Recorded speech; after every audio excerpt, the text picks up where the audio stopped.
Welcome back to Pax Mithdosica. We have to establish a bit of context before we start. We're not picking up exactly where we left off. We will be picking up a little bit later because Renesmee has left. She has turned into bird form and flown away with Crunfundues. Likely to never return. Therefore, we need to deal with the consequences of that. So, we are going to start with Grania. The room around you is very plain. Stone floor, a basic wooden table. The wooden chair is uncomfortable, and there's only one other person in the room. However, the glowing glyph on the floor and the arcane sensor floating in the air makes the room less mundane. The interrogator is a gaunt man. His hair is short but stylish. His facial hair is highly elaborate. With a trimmed mustache and mutton chops, he is an odd character. A lack of clean-shaven face makes him stand out amongst other Imperial officials you've spoken to in the last couple of days. You haven't met him before. He looks at you with a raised eyebrow. He's been staring at you for about 40 seconds. I'll just continue staring back. He shuffles some papers on his side of the table. Beneath you is a hard wooden board. You haven't been a judge very long. Have you found the work difficult? She'll sign. It's been fun. Fun. She'll nod. You hear the scratch of a pen on paper. He is, of course, adept in Imperial Sign Language, able to read your hand signals. And he will pause for a couple of moments, tap the ink against the paper. Do you think that you know your fellow judges well?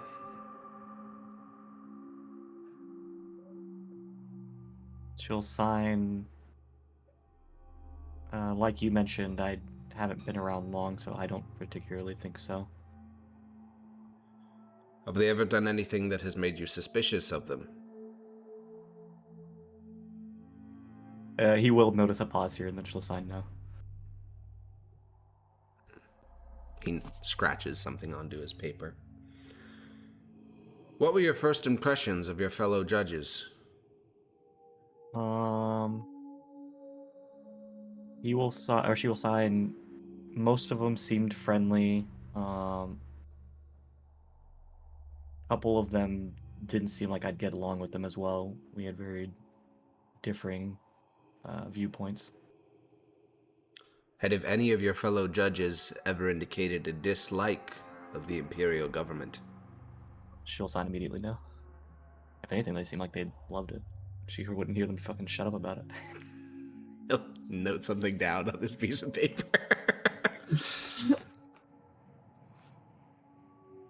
Have you ever heard of the artifacts of Kaurul? She'll sign no. Wait. Did the person actually? We didn't hear anything about the dagger, right? We're not privy to any of this information from the. Your lady. perspective on things, from only Grania's perspective, is you were playing in the many parks of the city. You were in a very nice public park, a statuary park, looking at the various statues, and 2 Imperial guards showed up and said that you were being detained. I never was privy to the only thing I know is that did I ever see the dagger, or was it an outline? I think. I don't remember. I'm not certain. I know you know of its existence, but I'm not sure how much you know about the dagger itself. Okay, yeah, I'm gonna say I don't think I do know this. Yeah.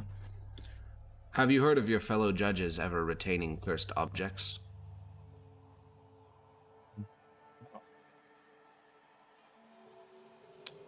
Do magic items go missing once they're in their care? Yeah. Wait, no, I wasn't around for that. Was I? No, I wasn't around for that. Never mind. No. Sorry. He notes something down. And we will cut. I got mixed up with Lars and the shield. Yeah, Lars definitely knew about the shield incident. Yeah. Severus, you are in a cramped room. The walls are restrictive. There is no escape except for that behind the interrogator. who has placed himself between you and the door. He's identified himself as a man named Janus. His absurd facial hair and his placid expression set you on guard, because while another person may look at him and see another government bureaucrat, you can tell by the taut muscles that he has and the shrewdness of his eyes that he has been doing this for a very long time. And so far, neither of you have spoken, but he will look down at his papers. He'll scratch something down onto one of the pages. Severus Octavius Aulus Canidia, what did you do before becoming a judge? Am I allowed to answer this, or just say like that's classified? Am I allowed to say that's classified? Is that a real thing? No, there is no legal ruling for something that's classified in the Empire, but it is generally understood that the Frumentari's actions are not meant to be shared with the wider public. Am I allowed to disclose this in those situations? He would have to be a very high-ranking member of the Imperial bureaucracy or the Imperial family for you to disclose this to him. Okay, I'll say I've been here and there. He will reach into the folds of his jacket and withdraw two objects. The first is a signet ring, which he will place on his finger. It is the signet ring of Clan Perusian, the Imperial clan. And secondly, he will withdraw a golden badge marking his descent from the line of Emperor Varus, meaning he was within the close inner circle of the Imperial family. And he will say, I'm referring to your Frumentari service. Yes, I wasn't sure if you were privy to that. During this time, did you ever retain magical items? Did I? I mean, do you have any on your sheet that I don't know about? My understanding is that you didn't have any. I mean, I have a few the magical cloak. items that. Yeah. I have the cloak. I have the fang dagger. I have the ruby necklace. Yeah. So as a Frumentari, I think you did retain the cloak. I'd imagine. But that was legal? Yeah, it was fine. Well, Okay. legal. The Frumentari told you could do it. We'll put it that way. Okay. So, yes, I was given a cloak. I see. Note something down. I must have. You must have it alongside with my possessions. Have you ever spoken ill of the Empire? Undercover, yes. Frumentari do hard work. During these long nights, and even longer shifts, did you ever have doubts about the Empire that you were serving? Not really.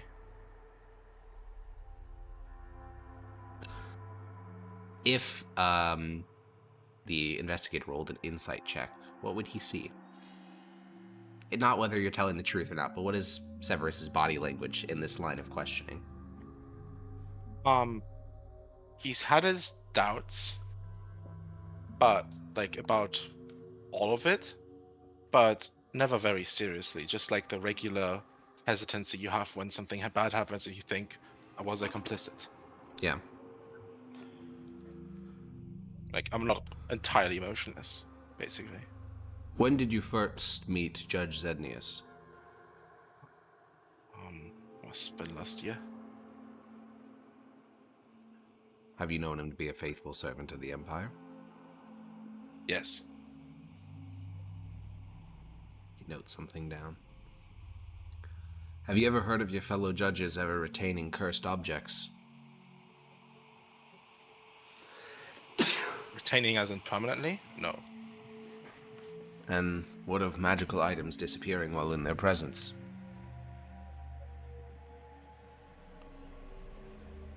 I don't believe so.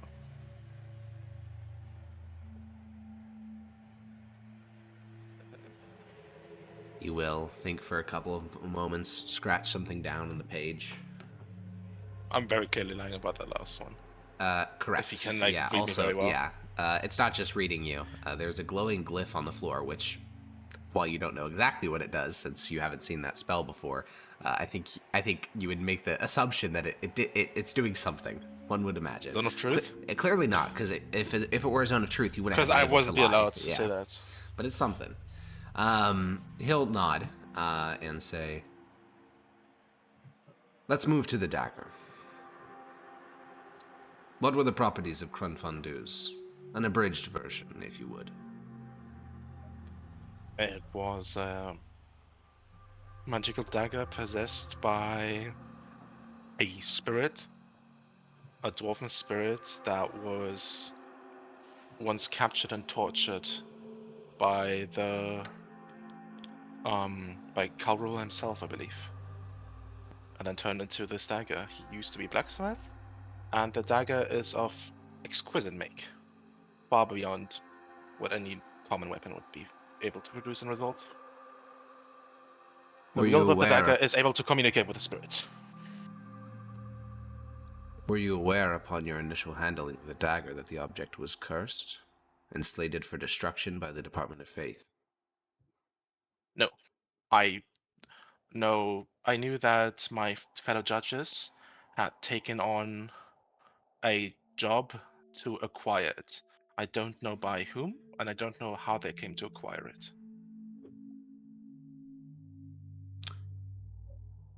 Is it safe to say that you trust the judgment of your fellow judges implicitly?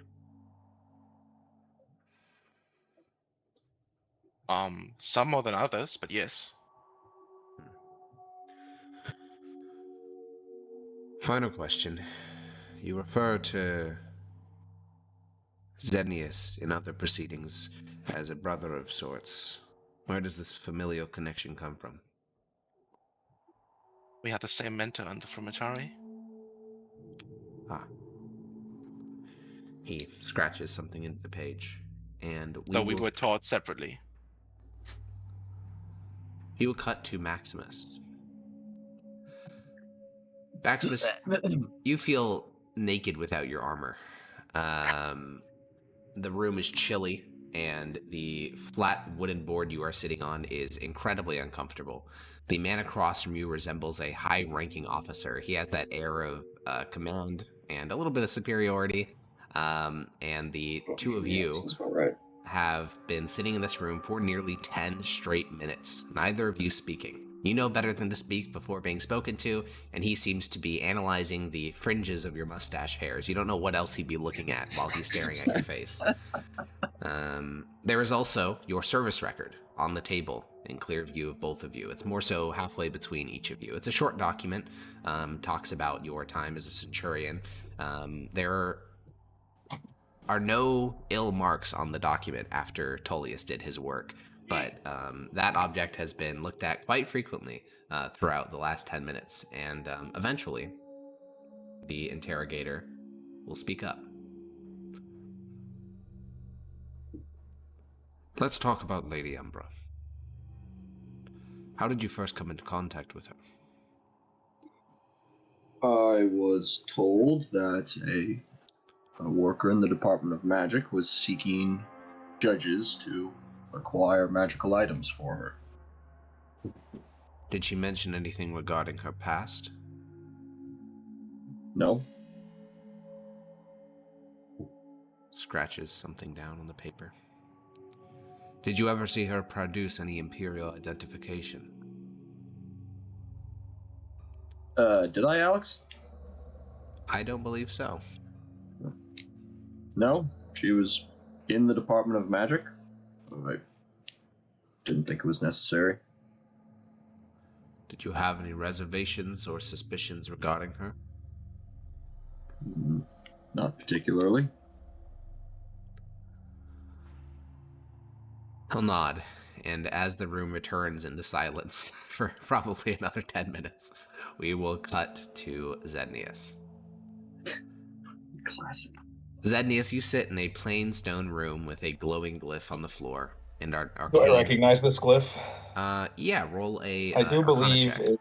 Well, I mean, if it's detect not thoughts, Zone of we Truth. just did. Oh, if it's yeah. detect thoughts, we just did something with that. That like, is true. previous- Yeah, it is a previous. modified permanency casting of Detect Thoughts, which means it's a Okay. 9th level casting and a 5th level casting, and also a basic Detect Thoughts spell. So it's basically a permanent Detect Thoughts. All right, so I know that. Then there is an arcane floating eye in the corner of the room. which has been staring at you. And the man seated across from you is dressed in the high fashion of Perton, one of the imperial provinces, with a slight hint of Mithdosian flair. He wears a signet ring of Clan Perusian and a golden Cairo badge of the bloodline of Verusian, making him, from a legal perspective, probably one of your relatives. You and him have been Okay. speaking for about 30 minutes now, and most of it has been small talk. He's been asking And he's about... shown his badge to me then, I assume, Yeah. because I would have wanted to see that kind of Yeah, stuff. that he didn't even... Yeah, that was on the table when you walked in, as well as Okay. the ring.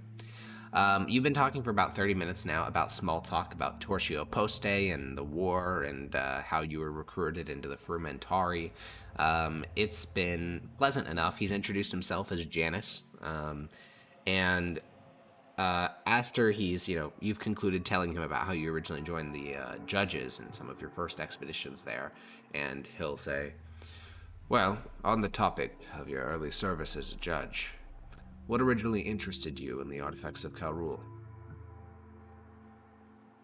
Well, as you know, the Necromortis is a group of very evil people, and it was under some journal entries we uncovered that led me to believe that these objects of great evil were not destroyed, and I intended to find them so I could destroy them, specifically the staff. And you understood that Imperial records indicated that these objects were destroyed? I did understand that, yes. Did no part of you seek to uncover why these objects may have been reported to be destroyed but kept intact? I thought maybe they were either too difficult to destroy or the power of them was too corrupting to let the people destroy it.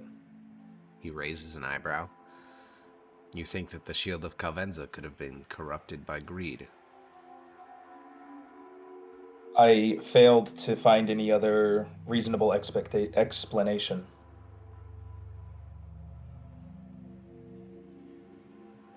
How did you first come into contact with Arcanist Umbra? While I was at my home, I received a letter from her wishing to speak with me about these objects. Within this communication, did she provide any positive identification for her true identity? An Imperial badge or something similar? I don't believe so. Did she tell you anything about her past? She told me that she is from, what's that group? The Hellions? Yeah. She believed in the Hellion Pantheon. She had been working as an Arcanist for 25 years, and that's why she didn't serve as a spellcaster. But I was intending to dig into that deeper until, well... So you are stating that you were somewhat suspicious of her then? Yes.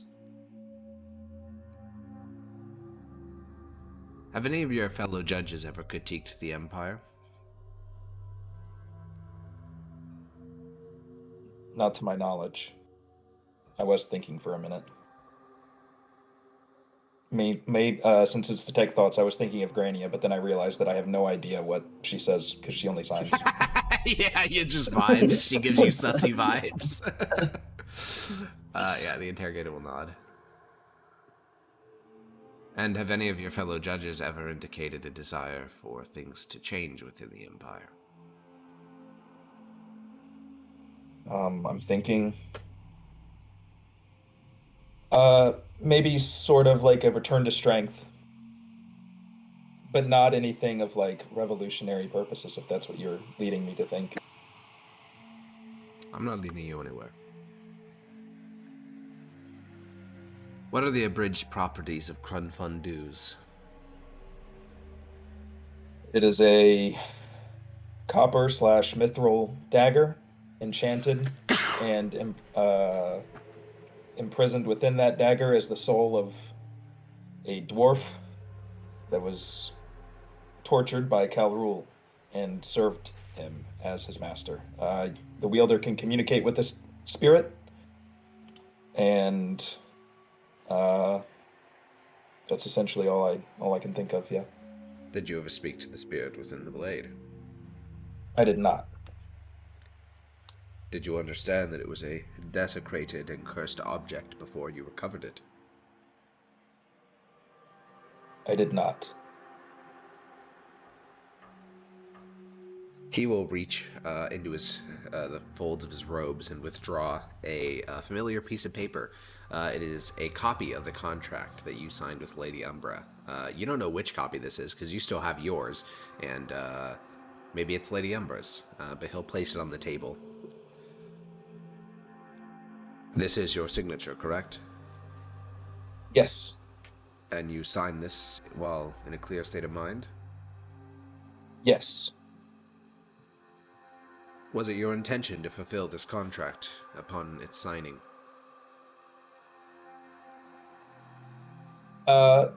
Yes, but I had a suspicion that maybe no. I mean, the staff in particular, I didn't necessarily trust handing over to her without more information.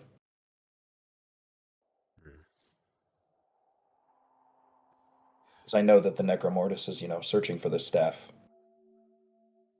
What was your reasoning behind signing this contract if you were to retain nothing? Am I to believe that it was purely altruistic? If these artifacts exist, the knowledge of what they are and what they contain is good enough reward for me. Did you reach out to your superior in the Department of Faith regarding these artifacts? I did not, but I was planning to before I returned it. Did you reach out to someone of the rank of proconsul or higher in the Department of Magic regarding these artifacts? I did not. Did you reach out to anyone other than your fellow judges and the Arcanist Umbra regarding the artifacts? We spoke with a barrister about the contract, but nothing of the item.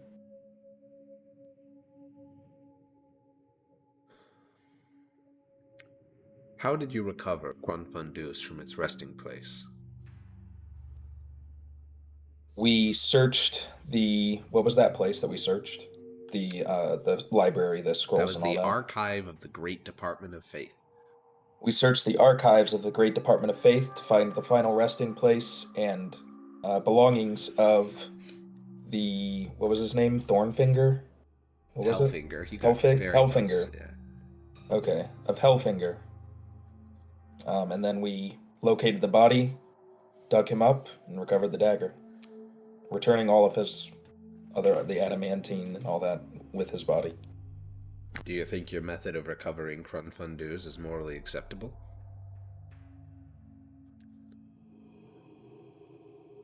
Hadn't really thought of it. He writes something down on his piece of paper. Well, now that we can think about it now, I think that a artifact of that level of power and the knowledge of its whereabouts by more than just the Department of Faith, as in the Department of Magic and this Umbra, who I haven't established if she's truly loyal, led me to believe that it would not be safe there for much longer. So we did it. Would I have done it the same way again? Probably not. I probably would have spoken to proconsul before. did Lady Umbra ever explain how she divined the location of the artifacts? He did not tell us. All right. Now, I'd like you to recall as best as you can the other locations that she may have indicated, if any. She mentioned to Maximus of the necklace. I can't remember the exact whereabouts. I'm sure he's still here. You could ask him. And then the staff she mentioned was under guard, and it might be dangerous to recover. No location, though? I'm thinking, and no, I can't remember if she would have said. This journal, the one of the necromancer which originally informed you, do you believe it to be genuine? We recovered it from the location that we killed him, so yes. Did you ever have its contents analyzed or verified or investigated by any other member of the Department of Faith? Did we? I know Tullius looked at it. I don't know if Tullius did look at it, yeah. I don't know if anyone else did. And I don't know if Tullius is the Department of Faith, so I don't know how to answer this. Well, I showed it to my handler, but that was it. he notes something down. Did Lady Umbra ever say anything about the Necromortis? Not that I remember. Did she ever mention anything about her service prior to being an archivist?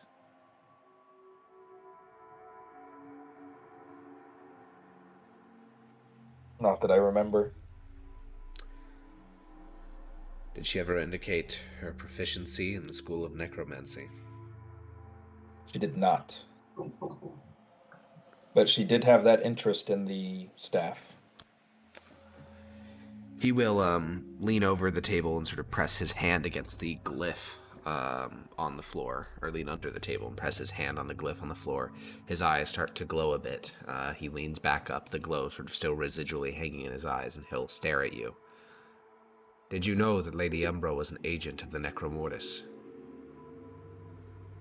I was suspicious, let's say. I did not know that she was. Is she? I need you to make a wisdom saving throw.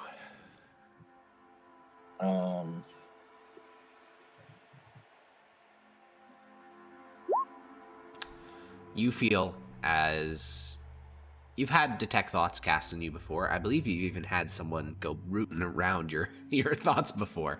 This one's a lot more of a gentle touch than that. It's just sort of picking on all your memories regarding Lady Umbra from the first letter that you received. While it detect thoughts doesn't allow you to learn everything, you can learn quite a bit about someone by just sort of the memories of someone. And as you ask, is she? You find all these memories quickly, glossed over by a gentle touch until, the tendrils extract themselves from your mind, and the interrogator stands up. Well, that'll be all. Come with me. Are you going to answer my question? No. You get your hand. He opens the door to this small interrogation room. The arcane eye sort of floats behind you as you stand up, and the two of you head out into a stone hallway. 2 Imperial guards are located here, and they naturally sort of fall into position behind you with the interrogator in front of you. You walk down a stone corridor to a wooden door, and Janice, the interrogator, will open up the door. Within, there's warmth inside this room. And there is a conference table that is made of well-polished wood. Torches hang in sconces on the walls. And sitting at the table, there are some snacks and drinks. And you see your 3 fellow judges. Janice will step partially into the room as the arcane eye sort of floats into the room and takes the position almost like a chandelier. The 4 of you will have a bit of time before the proceedings continue. And he will step outside the room, and the 4 of you are, for the first time since this started, reunited.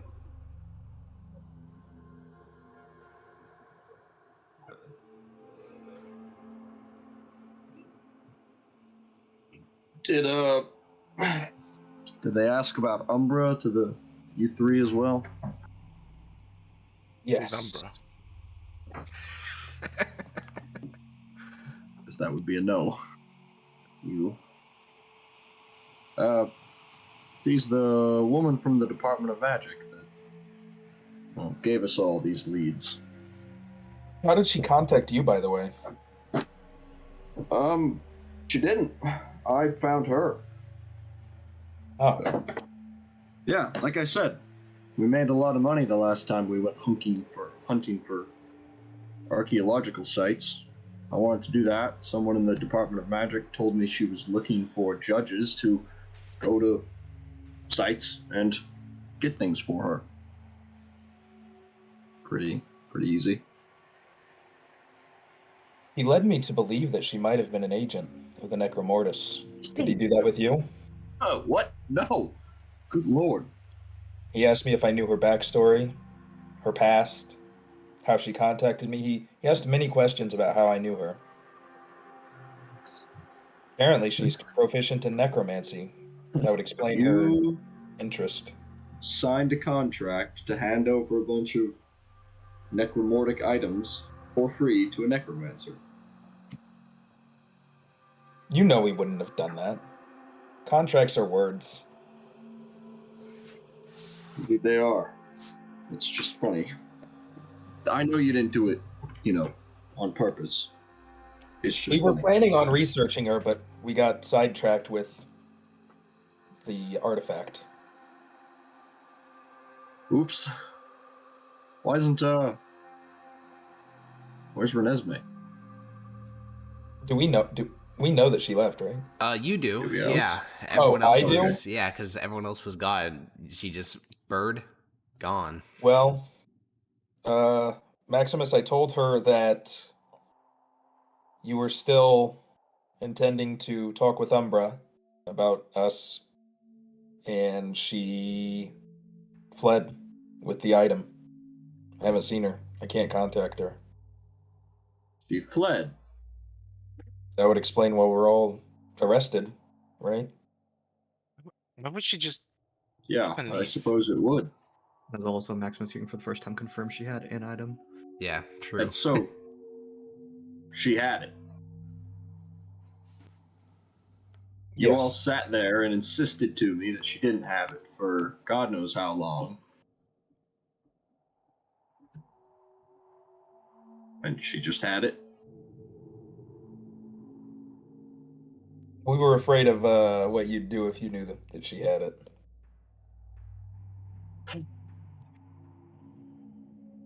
I wouldn't have done anything. You were very, very angry, Maximus. Because you all wouldn't tell me. But that's neither here Yeah. nor there. I suppose it's a good thing I didn't end up going to Umbra. Oh, Yes, it is. And it's a good thing we didn't give her back the item. also true. I'll look up at the eyeball in the sky. Yeah. Wait, she ended up. Wait, That so thing we know here? she's a Necromortis member.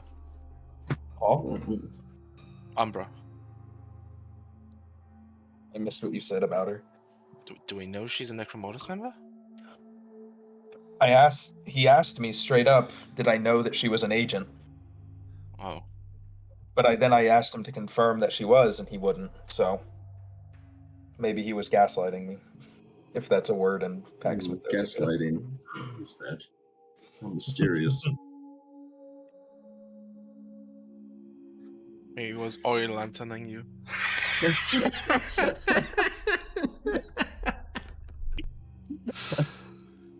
You guys That's know funny. we're under the watch of an eye. Okay, then I Yeah. won't. Okay, I'm not gonna say anything. I'm Yeah, not a gonna try and floating like, You already spectral kind of teal already did. You eye. kind of confirmed that she had the dagger and you knew about it, but hey, that's Yeah. neither here nor there.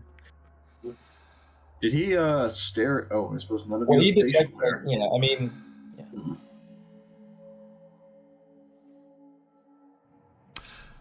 He stared at my mustache for 10 minutes before we started. He was probably reading your thoughts. Ugh. Was That's why I don't like magic. must You have been all a are rune so on the ground. mysterious and unknowing. Creeps me out. You okay, Granny? Yeah? She'll just nod and continue looking down at her feet. Anyway, Alex, you said there were snacks? There are snacks. Yeah, there's little sandwiches and drinkies. Did Yeah, we I'm get gonna start- told what we I'm were gonna start arrested for? devouring them. No. Okay. Crimes Additionally, against the Empire, there's like no code. Like they don't have to tell us anything, right? it was also the Imperial Guards that arrested you, indicating that the Emperor likely, or someone related to the Emperor, ordered the arrests. Right, so they're above the law by anyway. Correct. So you guys, Maximus starts to eat the small sandwiches. They are quite good. Oh, good. I mean, you are currently in the basement of the Department of Civility, so you would expect them to be good.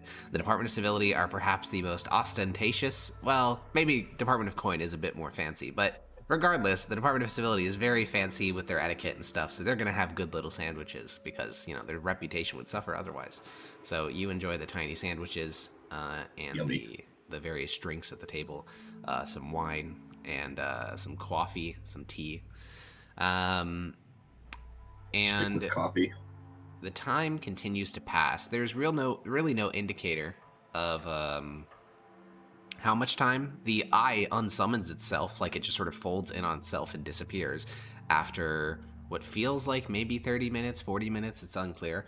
There's no light. There's no like sound to go by. It's just this dull gray room, and you can count the seconds, but eventually you start to lose track as you get into the high hundreds. For you, Granier, the Fluttering One unsummoned himself quite a long time ago. Similar to you, Zed, Yeah, I because assumed as much. Senegal unsummoned himself quite a long time ago. So the two of you are feeling disconnected from those entities which are usually present on your shoulders, or I guess in the mats of your hair. And after what feels like ages, you're actually, you know, all of you eventually eat some of the snacks because you get pretty hungry while waiting. Janice, the interrogator, will re-enter the room. He will look at the four of you, and 2 Imperial guards are behind him. Well, judges, if you'll come with me, your joint sentencing committee is ready.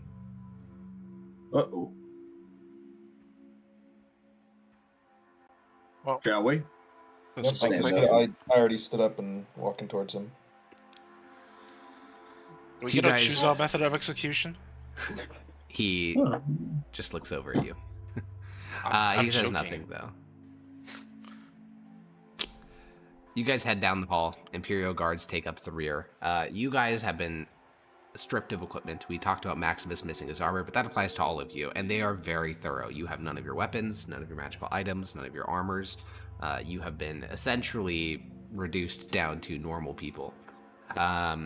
And with Janice leading the way, you head through the tight corridors of the basement. You go straight and then turn left and then right, and you walk into what is essentially a stone amphitheater. There is a central sort of standing area large enough to fit maybe 16 people, like pressed together. Then there is a sort of upraised stone bench and various benches running along the wall, sort of circularly around the room. Up at the stone bench are 4 individuals. There is a person wearing deep blue robes, marking them as an arcanist of the Department of Magic. There is a man with scars covering his face and glowing golden eyes, looks a lot like Father Rixion, so likely an Inquisitor.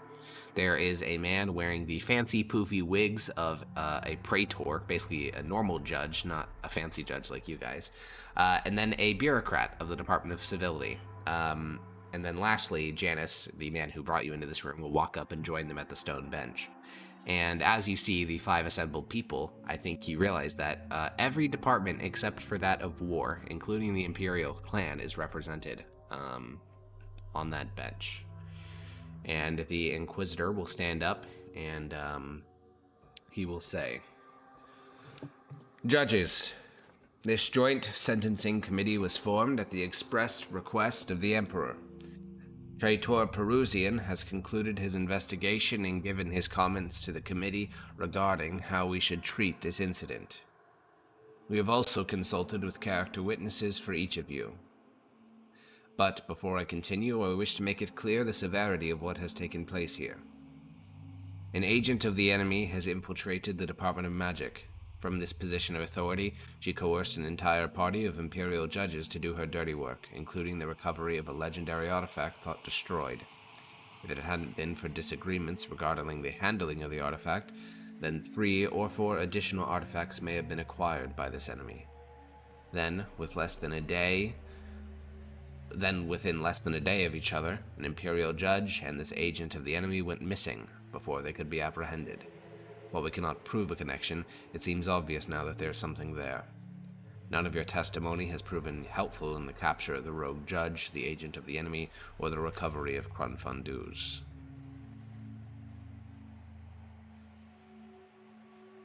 The Inquisitor stares at each of you. May I say something? He'll look over at the man dressed in, ceremonial judge's robes, and the man will nod, and the Inquisitor will nod at you. Thank you. Respectfully, I think that if our fellow judge went missing on the same day, I am fairly certain that she's not with the Necromortis. I'm not sure there's anyone who could be further than that. Not sure if you're aware of her personal history. I'm aware of what is claimed. Yes. Either she was an insanely good liar, or I think it's more likely she went on a personal revenge crusade. It is a fatal weakness to underestimate the strength of the enemy. Had their No plans doubt. been allowed to go to fruition, they would have acquired artifacts that were meant to be condemned and never recovered by anyone ever again. However, someone close to the Emperor has spoken in favor of Judge Zednius and Judge Severus. The High Arcanist has also spoken in favor of Judge Grania. According to the Praetor, and he'll gesture towards the interrogator, in your interrogations you seemed unaware of the full extent of schemes unfolding around you. Therefore, you are guilty of negligence and not treason. In accordance with the relevant statute, you will each be fined 1/4 of your liquid wealth as compensation for damages caused. Your tenures as judges shall now be mandatory rather than voluntary, and you shall lose your privileges as judges to retain magical items discovered while conducting your duties. Anything you uncover must be turned over to the Department of Magic within a reasonable time span as determined by the relevant authority. If this is not done, the Department of Magic has the right to remove you as judges. You will receive a papered copy of this committee's ruling within the day. Is this ruling understood? Grinny will nod. Yes. Yes. What about magic items that were in our possession at the time of the apprehension? After this joint committee, I believe that the Department of Magic and the Department of Coin will need to hold separate meetings with you to carry out the dictates of our committee. Grinny will look visibly upset by that, but will not comment. The Inquisitor will take a little hammer from the judge up on the bench. He'll smack it against the stone. It makes a loud crack noise. And the tension in the room diffuses somewhat considerably as 3 of the people on the bench leave. The Inquisitor leaves, the Interrogator leaves, and the judge, the Praetor-looking fella, leaves. So they're leaving you just with the Bureaucrat and the Arcanist. There are still 2 Imperial Guards present in the room, however. The Bureaucrat will, from the booth, take out a large scroll, and he will, consult what is clearly an actuarial table, an accounting table. And he will look at you, Zednius, and he will say, "Well, Judge, in this respect you are lucky. Tortio Poste is not considered a liquid asset, so it will not be fined. But all cash that you may have on hand can fall under the statute for being fined. So, what is your declaration of liquid assets?" 101 gold, 6 silver. Alrighty. Within 5 business days, 25 of that gold must be turned over to the Department of Civility. He looks towards you, Severus. What is your declaration? Does liquid wealth include money on the in the bank? It does. Unfortunate. Liquid wealth is purely coin, right? Only recognized forms of imperial currency, correct. It's 417 gold, 12 electrum, and 2 silver pieces. He scratches against his paper, doing some math.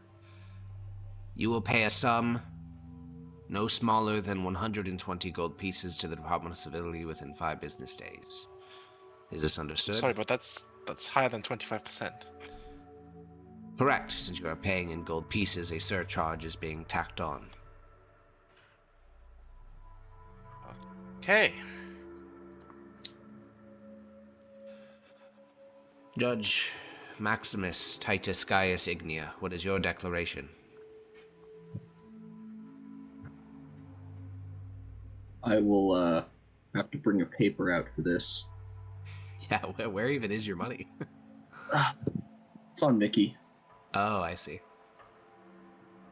1,030 gold, 22 silver, 91 copper. You will pay a sum of no less than 310 gold to the Department of Civility. Nuts. And he will look at Grania. What is your declaration? She'll. I don't know if you'll understand, but she'll sign this as all I have and pull out the 9 gold from her pocket.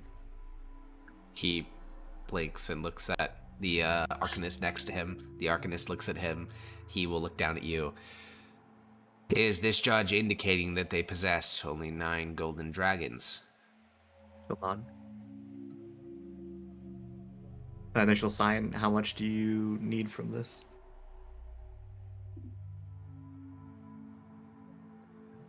I'd like to restate my question one more time so that we are on the same page.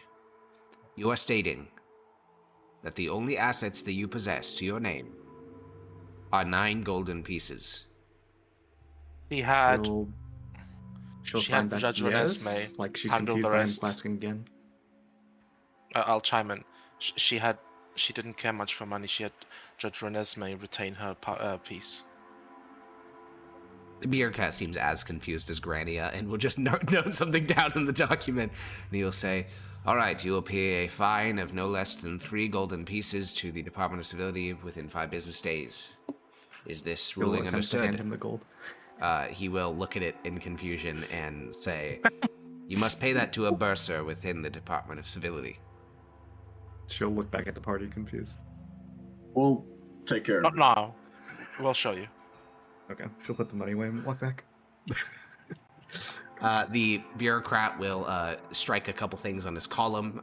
He will tear off receipts and give it to each of you with an invoice of how much money you must pay the Department of Civility. You can do some math. It's going to be plus or minus a little bit, around 30%. It sort of, yeah. He said it's 25%. He did say 25%, Yeah, but they're adding a closer to a surcharge third. because you're paying him exclusively in gold.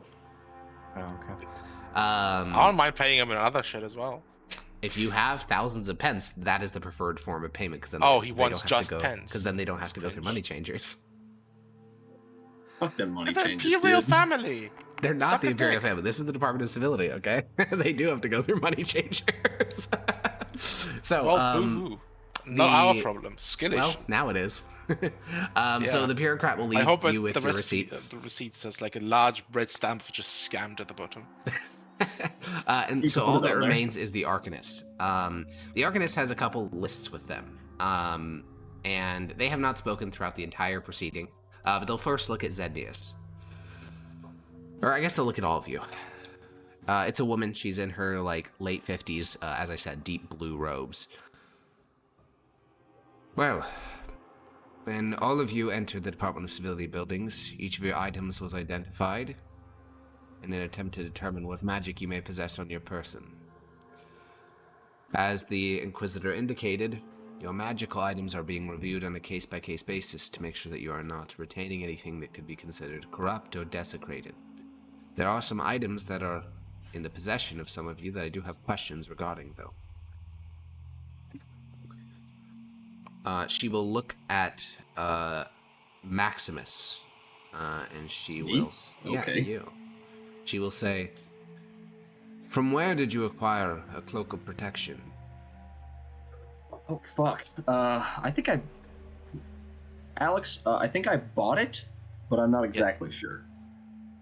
I Or, also believe you did bought we- it for like hundreds of gold, yeah. From the Department of Magic, ? I also believe that to be the case. Okay. Yeah, It from was Magic. found in the magic items from the expedition. That sounds right then, yeah. Yeah. Okay. Like that. I bought it from you all. She scratches something down. Zenius, can you unsummon Callum Rasa? I think that's what happened when I died. I think Hegal took it. Correct, but you have had the blade since returned. Do you have like a warlock feature that allows you to send it to a demiplane? I know that Pact of the Blade can do that. I just don't know if you have any other. Unless it's on the blade, I don't. Okay, then she will look at you and say, "Your weapon is rather strange. Where did you acquire it?" What would you call like a portal? I guess a portal. We went through a portal and recovered it from a ruin. Or I did, I guess. She looks up from the list, no longer going through like the paces of the thing she needs to do. She seems more interested now, and she'll say, "The properties of this item borderline on forbidden magics, and yet the blade is not desecrated. Do you know what culture it hails from?" I do not. What ruin did you recover it from? I'm not sure. There was. I'll describe the look of the golem, and that's all I can really know from it. She seems as puzzled as you, and she will just nod. All right. Well, it bears no affiliation with the Necromortis, so it is outside the scope of these proceedings. She will next look at probably not Severus, because most of the items he have are clearly not affiliated with the anything bad. What? Actually, this is a question that I just don't remember. Hecko, is what culture like? Is Fang like an elven weapon? Do you remember what it is? Like what? Where'd you acquire I it? believe we found it on Gala Isle. Oh, also believe yeah. that. I remember it now. Okay, yeah. So that also wouldn't be suspicious in that regard, anyways. It's not desecrated. Okay, well, unfortunately, Dota is gone, but they were gonna have a quick Back, I'm question back. about this. Oh, you're I'm back. assuming about Okay, the branch. correct. The Arcanist will consult her list and say, and I will need one of you judges to translate, since I cannot understand what I assume is Imperial Sign Language. But, Lady Judge Grania, you brought in a branch which bared the magic of Athel-Loren. Where did you acquire such an object?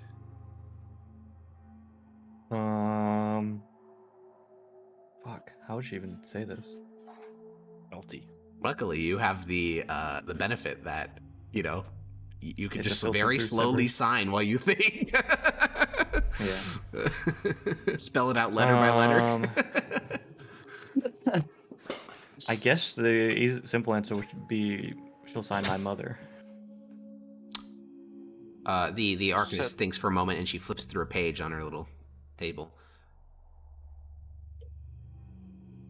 Your adoptive mother is High Arcanist Pecentia. She gave you this? She'll realize that doesn't line up, I guess, and she'll say it was before I met Pacentia.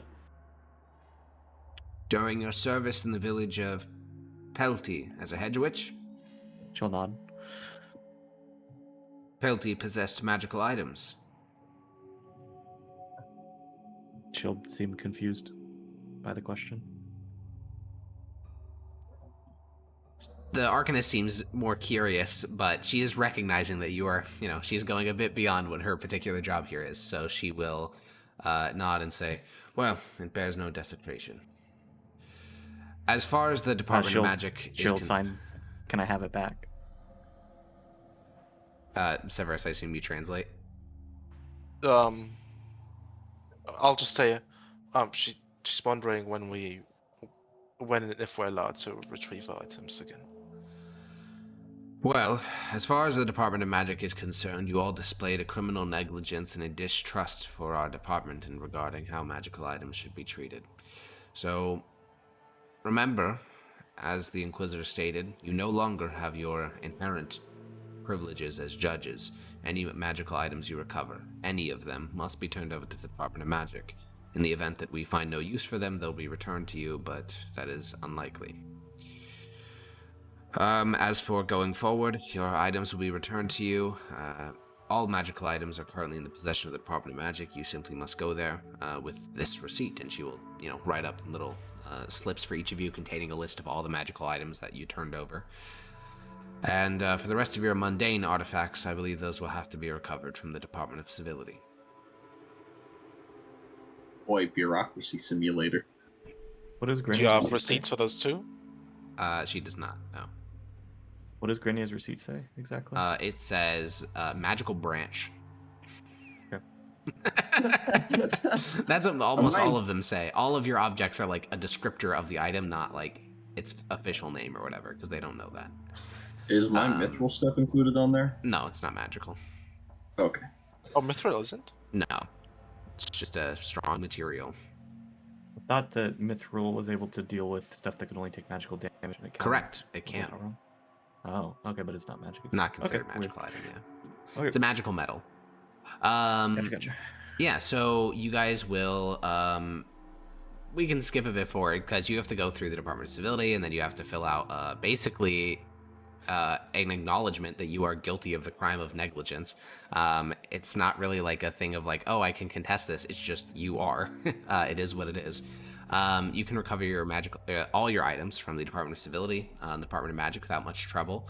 And you can head to the Department of Civility and painfully pay a pretty sizable fine to that department.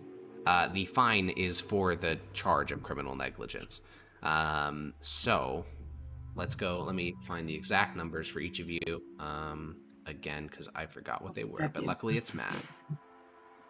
So Zednius has to pay 30 gold.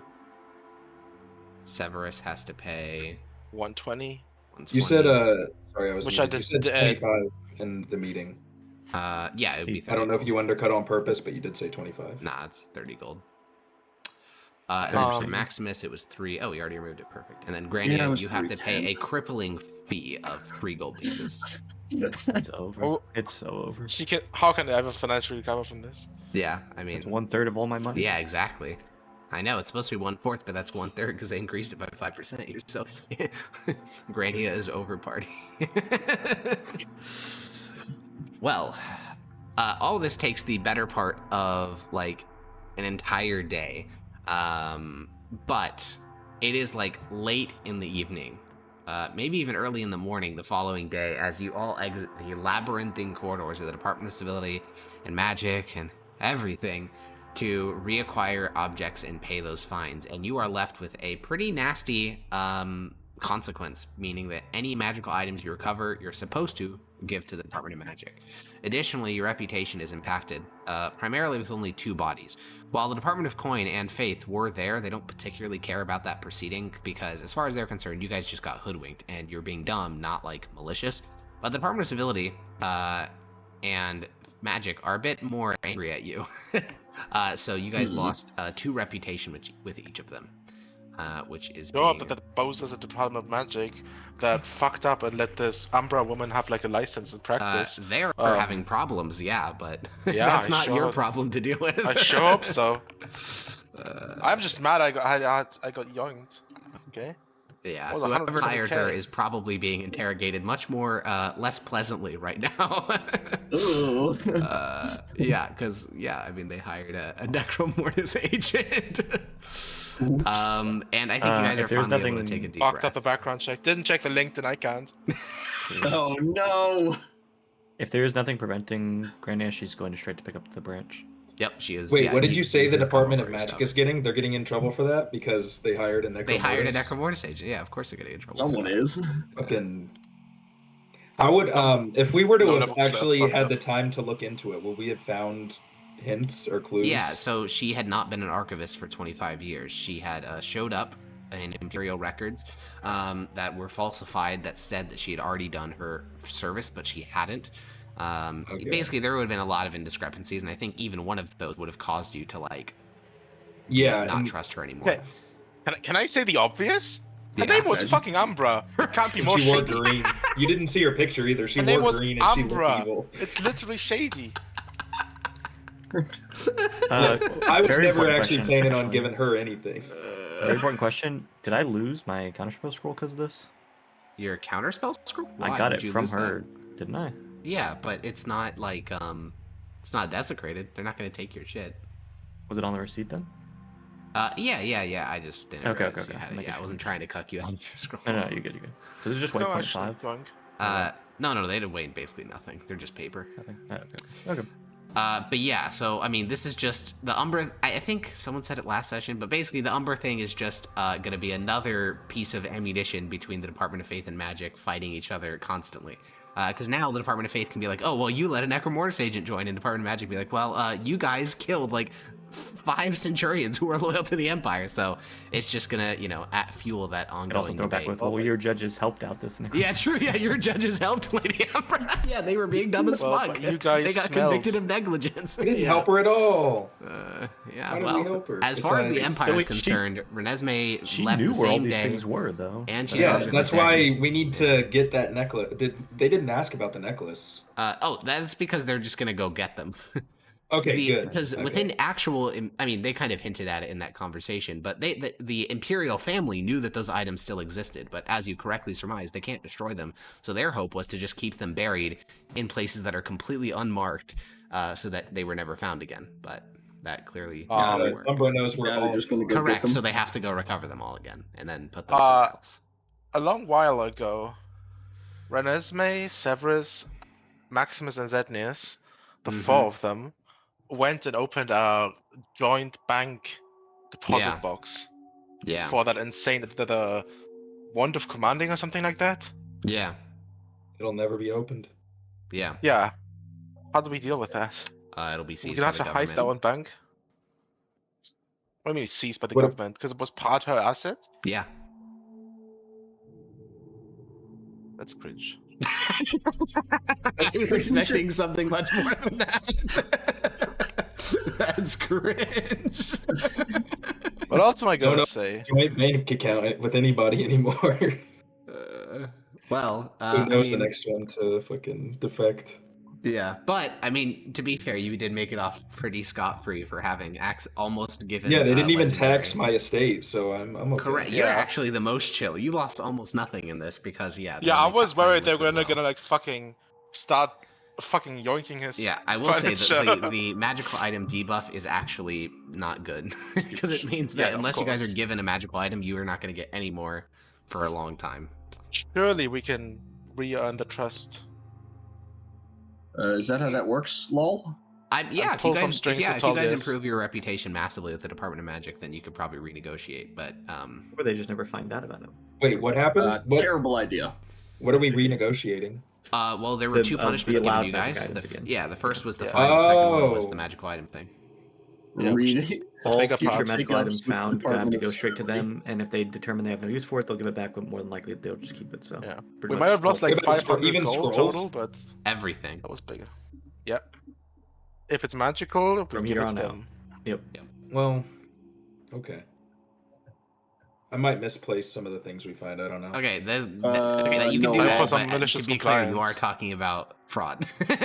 And also, isn't that not also only treason? fraud, you're also like defrauding the Nobody will Department of know. Civility as well. Isn't that like treason? No, it's not treason, but it is like it's basically like the equivalent of skipping out on bail. Like it's just violating a court order. So, like, every But was it 2 department- years? There was not a date given. Forever. Yeah, we just Well, have they to get said- our. We just have to get Also, our we're reputation back mandatory up at the judges Department now. of Correct. You Magic. just need to recover your reputation with probably both of them, the Department of Civility and Magic. Because even though the Magic does the collections, Civility is the one that actually gave you the penalty. Okay, but On where's the Department main of screen, does our Tullius? number go down? It's already been reduced, so you're not actually that low. Because you guys had pretty good reputations with the Department of Magic and Civility before this. It just, it got reduced. Yeah. So, that is all for that in regards to that thing. Horrible. So yeah, you made it off relatively scot-free.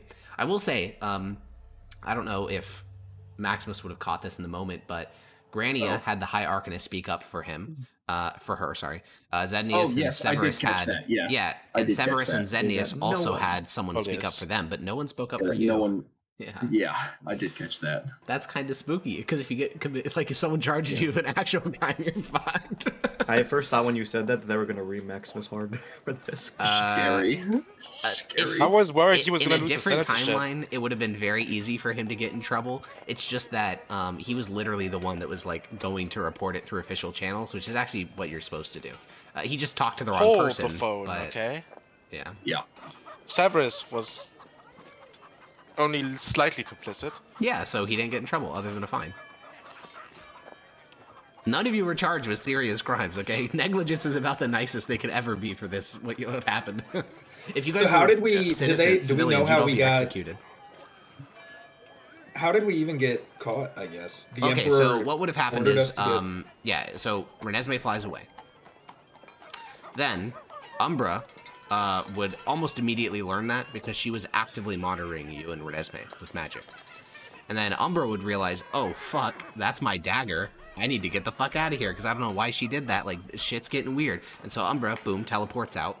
And then the Department of Magic is like, wait a minute. What just, like, someone just teleported out of our thing. What the fuck just happened? So they go search Umbra's office, and they would find things that would indicate she was doing this whole Artifacts of Kaurul thing, which would also raise a bunch of alarm bells. And ultimately, it would lead them to the contract that was signed, and then, yeah, and then basically, boom, Sent to everyone's Zednius' arrested. estates, yep. Yeah, everyone's arrested, and then, you know, interrogations follow. But we're going to take a quick 5-minute break, because that was a lot. But when we get back, we still have a lot of downtime to do.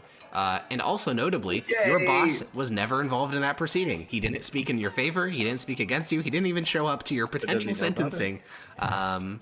Who knows? I mean, you'd think he'd know about it, considering an Inquisitor was But I there, see and him he's as- the master of Inquisitors. But, Proconsulars, yeah. yeah. Well, Consul Lars, you got a promotion. Smile. Right, right. Yeah, I think he probably just doesn't want the publicity. Yeah, probably. So we'll be back in about 5 minutes. Schmeep.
welcome back to Pax Mithdosica.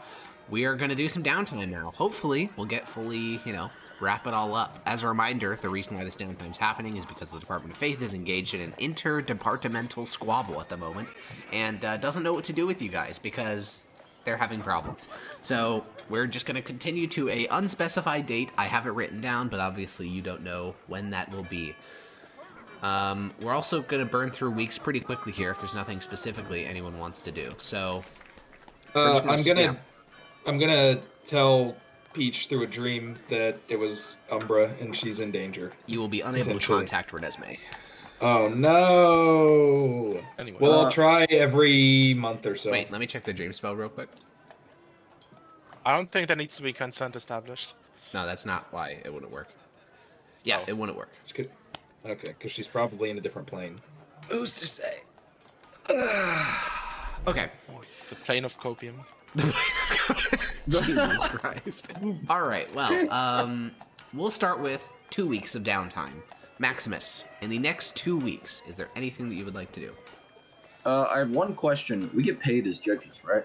No. No? Okay, never mind. Yeah, we went over this a bit ago. Must have been something else. And can I use my sellsword feature this entire time? Yeah, sure, drop it in the chat. I just can find work. Do you want to be like a caravan guard? Because Guy's that's a the jobber. work you'll be able What to. the I mean, you heck? can do that if you want. How much money? How much does it make? It'll pay about $1 a week, I believe. God, good lord.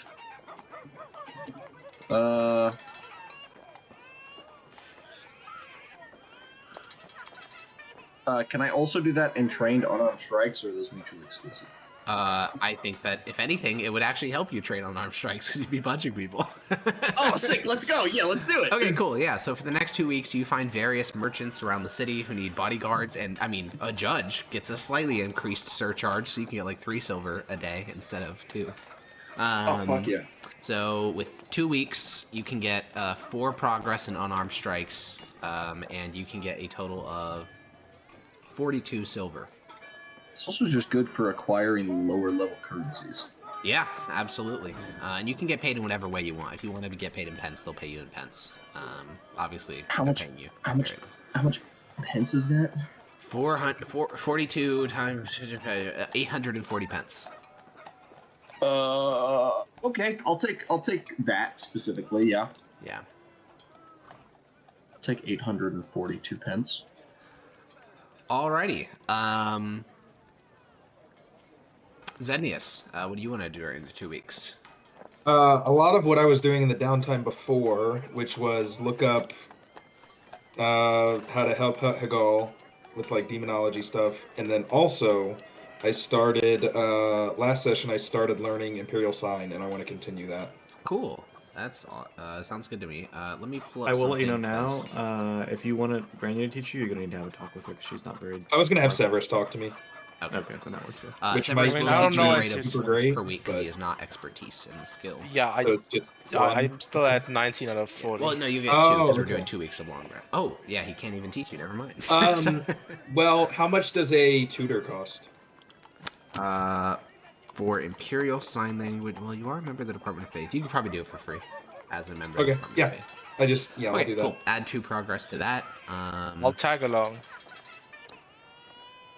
Because I also need Yeah, him to you can add teach 2 me progress my to longbow that. proficiency. Okay. Zenius, roll me an Arcana check. You could come with me. I could teach you longbow proficiency.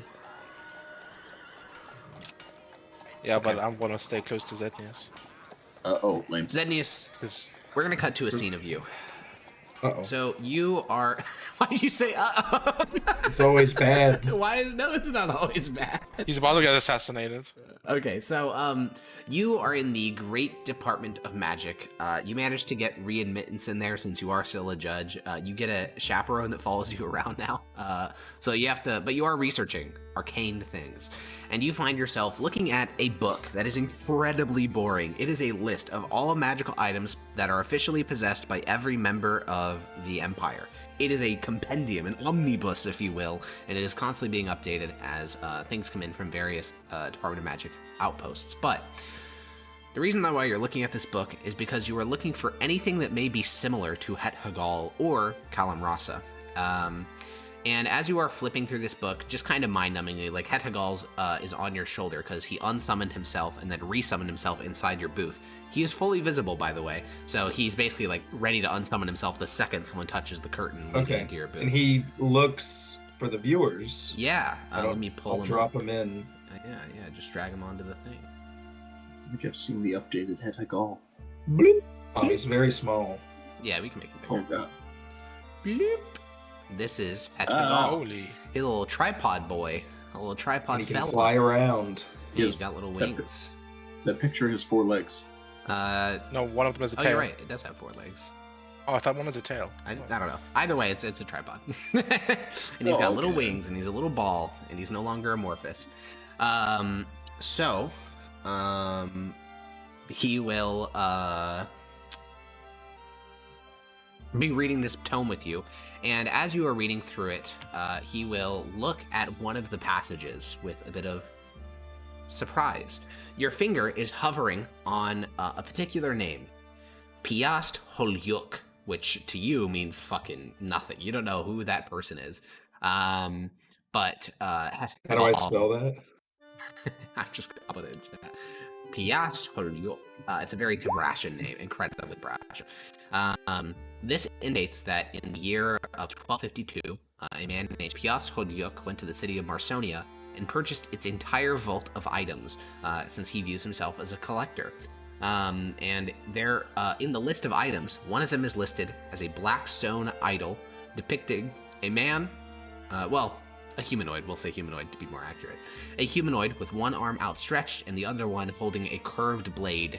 And Het Hagal seems to bristle when he reads that entry in the book, and Het Hagal will whisper out loud, "Potential." Yes. Do you think this is Kalam Rasa? The blade? No. The idol? We'll look into this. And this is a man that lives in the city? No, Piast just put it back in 1252. His current denotion marking of residence is the city of Dolno in the Principality of Donoslaski, one of the Tibrashan principalities. Which is... Wait, you said Tibrashan, so they're our enemy? Not necessarily. Well, let's pull up the world map. So, Dolnoslaski. So there are 3 Imperial Mythosian aligned princedoms, those being Donoslaski, Velsk, and Kuzvasko. And Donoslaski is an Imperial ally by all respects, but you guys have heard stories and rumors that the Principality is less than fans of Mythosia right now, and there is some concern that they will flip sides to join the Son of the Dragon. But at the moment, they're allies to the Empire, and this guy is recorded living in the Principality's capital of Dolno,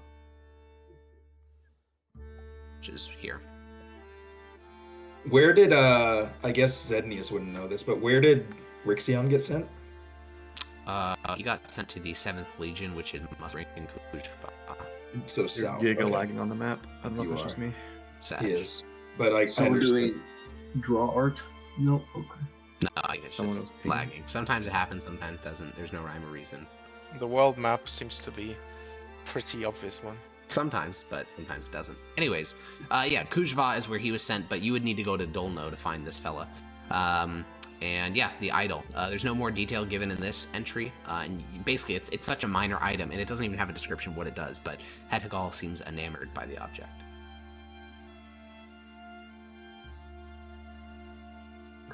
If we go in the area, we'll find it, yeah. Yep. But that's the item, okay. That is the item. And then got the tutor for 2 progress, and that's 1 week. That's 2 weeks.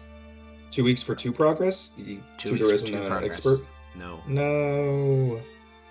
Not the free one. If you want to pay money, then you can, but... Oh, that's what I asked. You said it would probably be free. Well, yeah, I said if you didn't wanted to know go with the free Department of Faith one, it's free. No, I didn't know there was a pay- no, no. I would have been. Okay, yeah, it'll be a gold a week, and you can get 2 progress. that. Okay, yeah, that's fine. Yeah. Okay. Severus, what are you doing? So, I probably want to stay with Zidnis to learn the. He has a longbow proficiency, and also the Imperial Sign Language learning. And other than that, Yeah, so Oh, you you can learn- train. You can only I don't train know one skill at a longbow. time, so you got to pick which one you want to do. I'm prioritizing the longbow, to be honest. Cool. Then you can get 4 progress into longbow, basically anywhere. Like there's plenty of people who can shoot a longbow. With me. Can I pay to get more, or is that as much? No, as I 4 can is the get? maximum you're ever gonna get. Right.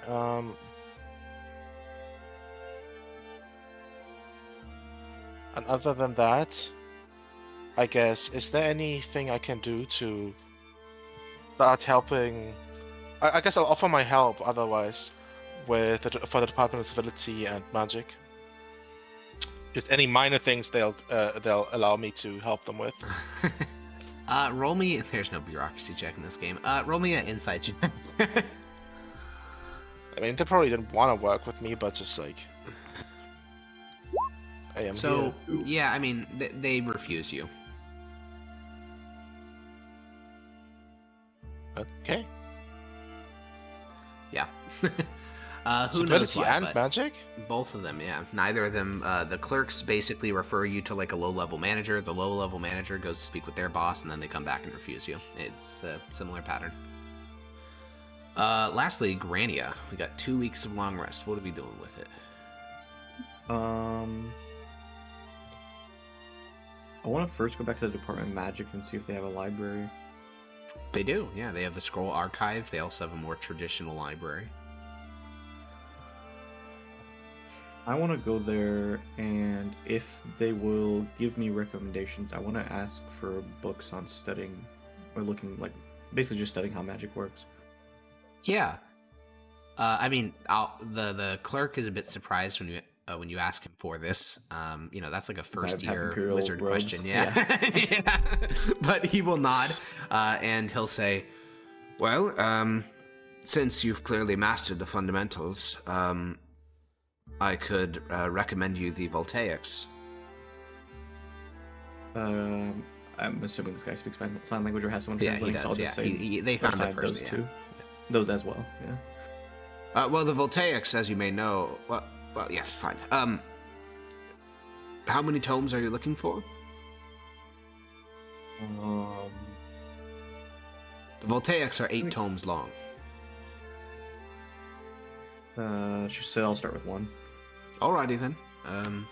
And he will go check out the first of the tomes, and you will find that the Voltaics. So, like, I'm trying to find it. You know what? Rather than doing an analogy, I'll just talk about what they are. So basically, a new wizard, for instance, they will typically train under a mentor who will teach them the magic the way that they learned it. The Voltaics are made by a wizard from a very long time ago, before the Shattering, though whether he actually exists or not is not known.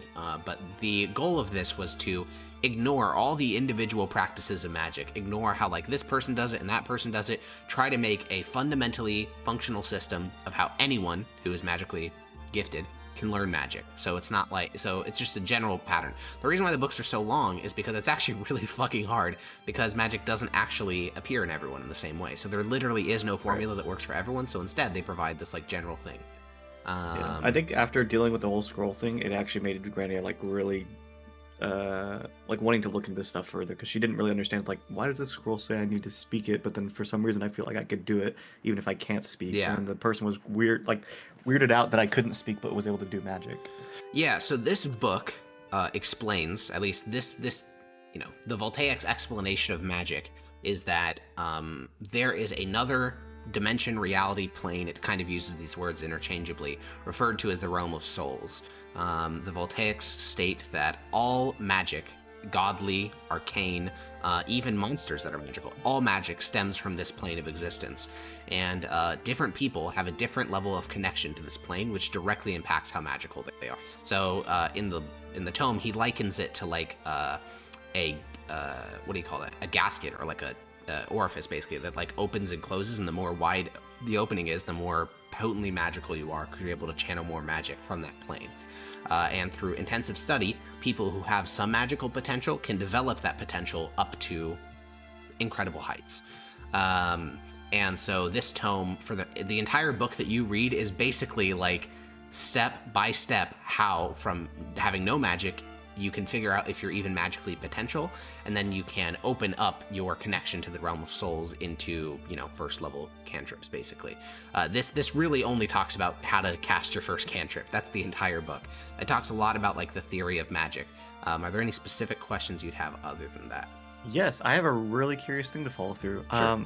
What happens if Granny tries to follow the steps, since the floating one isn't summoned because she's in the college, or the magic place? So right you start to, now, to be clear, for normal people, this, like they don't even know if they're magically capable. To follow these steps would take actual years.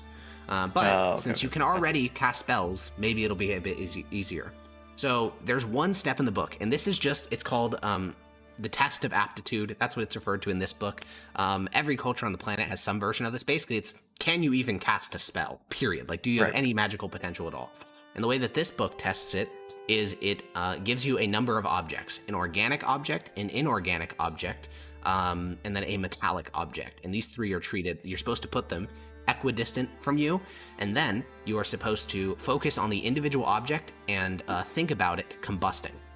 And that is the entire test.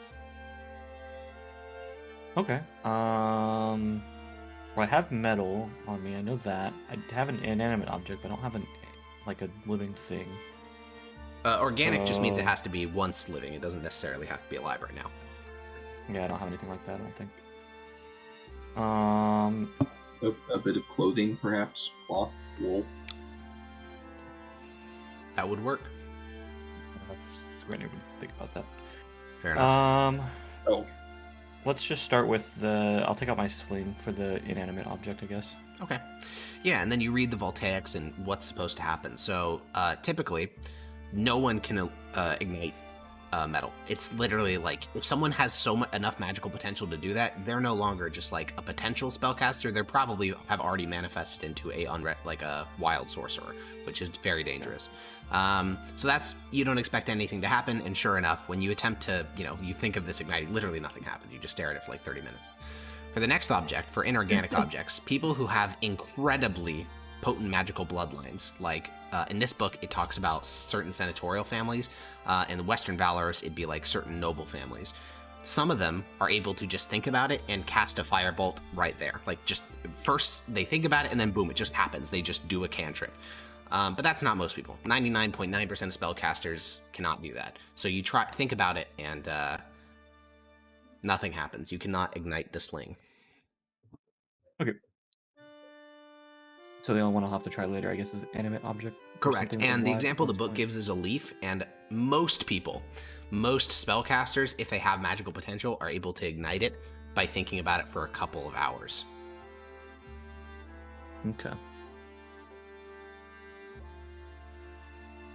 I will probably go to the park and try to get something like a twig or a leaf or something like that to try it.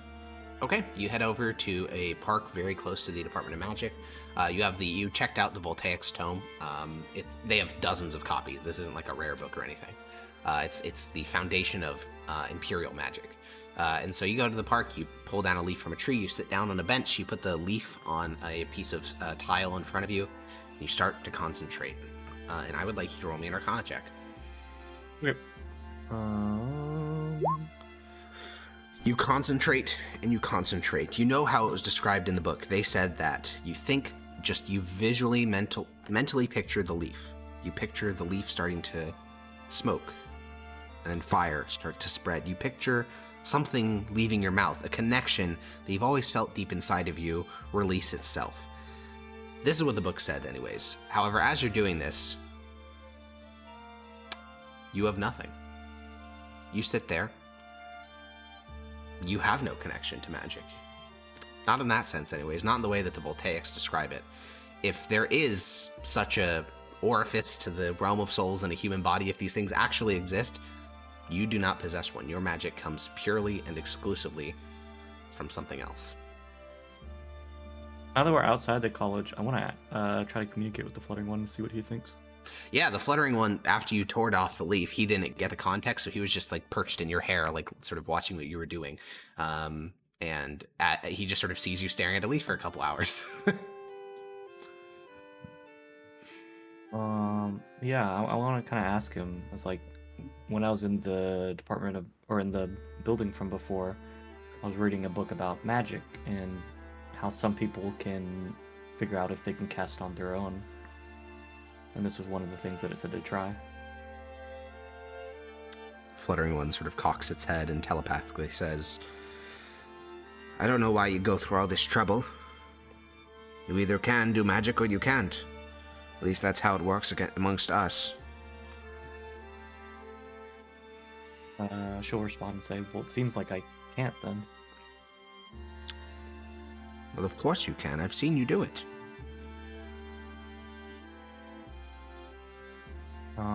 She'll kind of like read back kind of what she read in the book and say, but I couldn't do this.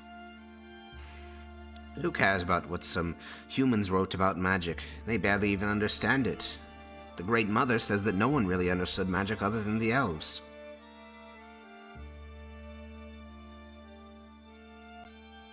She'll say, when I was in the building before when you left, I checked out a scroll, and at that time I tried to cast something because they were wondering how I cast magic, and I couldn't speak, and it didn't work the way it normally does. The way it normally does for humans. I knew many creatures in the great woods that did not have to speak to cast spells. I think this is a weakness. Say, no. Not the way it normally does for humans, the way I normally do it.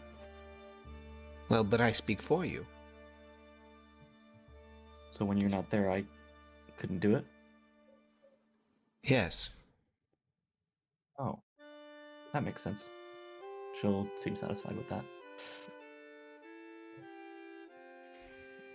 Okay. She'll probably head back to the place and return, if she didn't already return the book, and maybe look out some of the more basic stuff. But otherwise, I think she's satisfied. Yeah. Unfortunately, the overwhelming amount of literature is about arcane spellcasters, because that takes time to cultivate.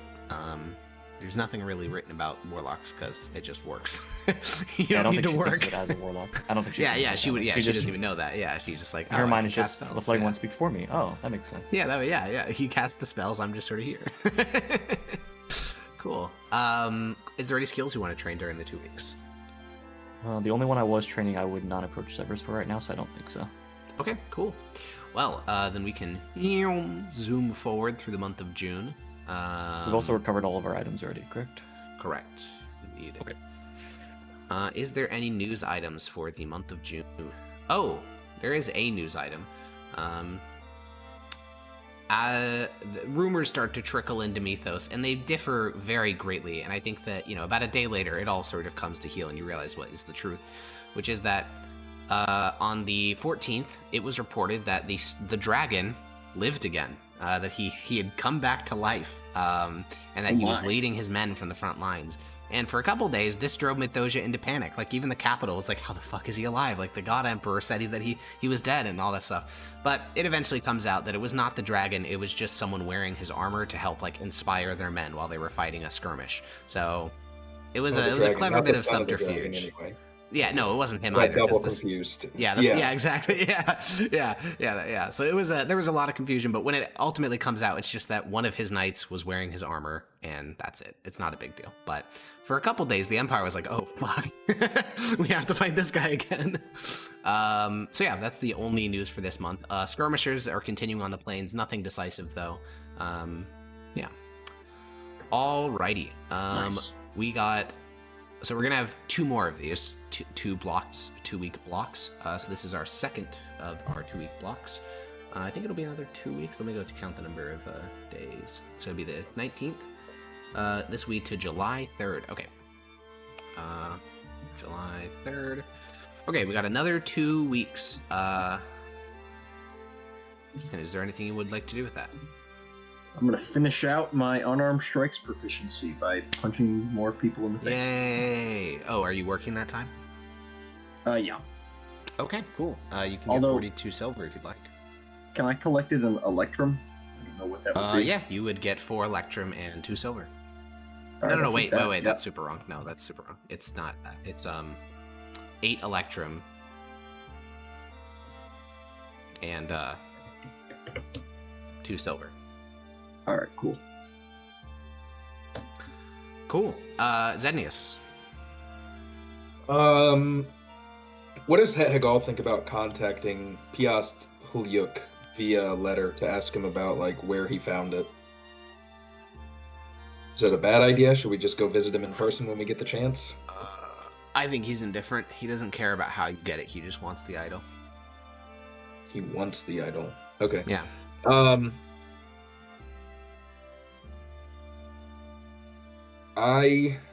Given more time to think about it, I'd probably write him a letter, but I don't want to hold up, so I'll just We can come research back more to you. items. Okay. And then study sign language via good tutor. Cool. All right. Add 4 progress to sign language, subtract 2 gold, and start writing up that letter to Piast Hulyuk of Dolno. And when it's done, let me know. Alrighty. Severus. What are we doing? Yep. How many weeks? 2 weeks. Well, that's more longbow proficiency. Alrighty. And then lastly, Grania. Huh? Are you just big Thinking about chilling? it, I'm trying to think if there's even anything else.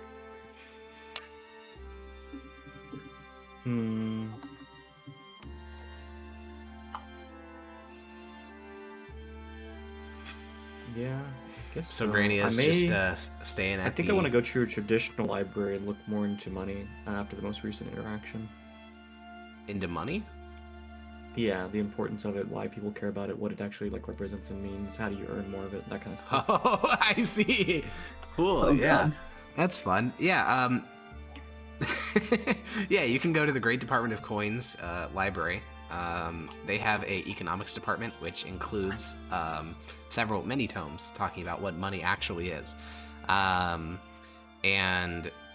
I think the book that you will be recommended by when they eventually find someone who can speak Imperial sign language, the book you'll be recommended is Introduction to Monetary Exchange Within the Imperial Mithdosian Sphere of Influence.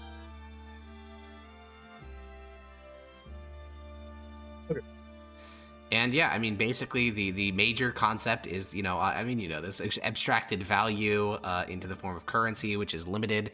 It talks about how throughout much of history, currencies have been debased constantly. It's a constant game of like fucking people over. Whereas the Mithdosian Empire is, famed for the stability of its currency, which assisted on the global scale. And it talks about how there are basically 2 default currencies of the entire world, and the Mithdosian Golden Dragon is one of them. So, a W for Mythosia, at least standard gold coin. So those are Apep doubloons and Golden Dragons. So, good for Mythosia. Yeah, they don't really talk about earning money in this book, because that's just like cultural knowledge that no one would write down. But they do talk about what it is. Okay, I think I was rolling to see how much Grania understood and how much she connected with it. I think she wants to go back to the Department of Magic and see if there's something that she can do to earn money. Yes. So what is the highest level spell that you can cast? 5th. Whoa. Okay. Oh, I believe that is the max Warlock gets. I do believe that it's max Warlock gets. Yeah. Let me go look up my pricing for services related to 5th level spells.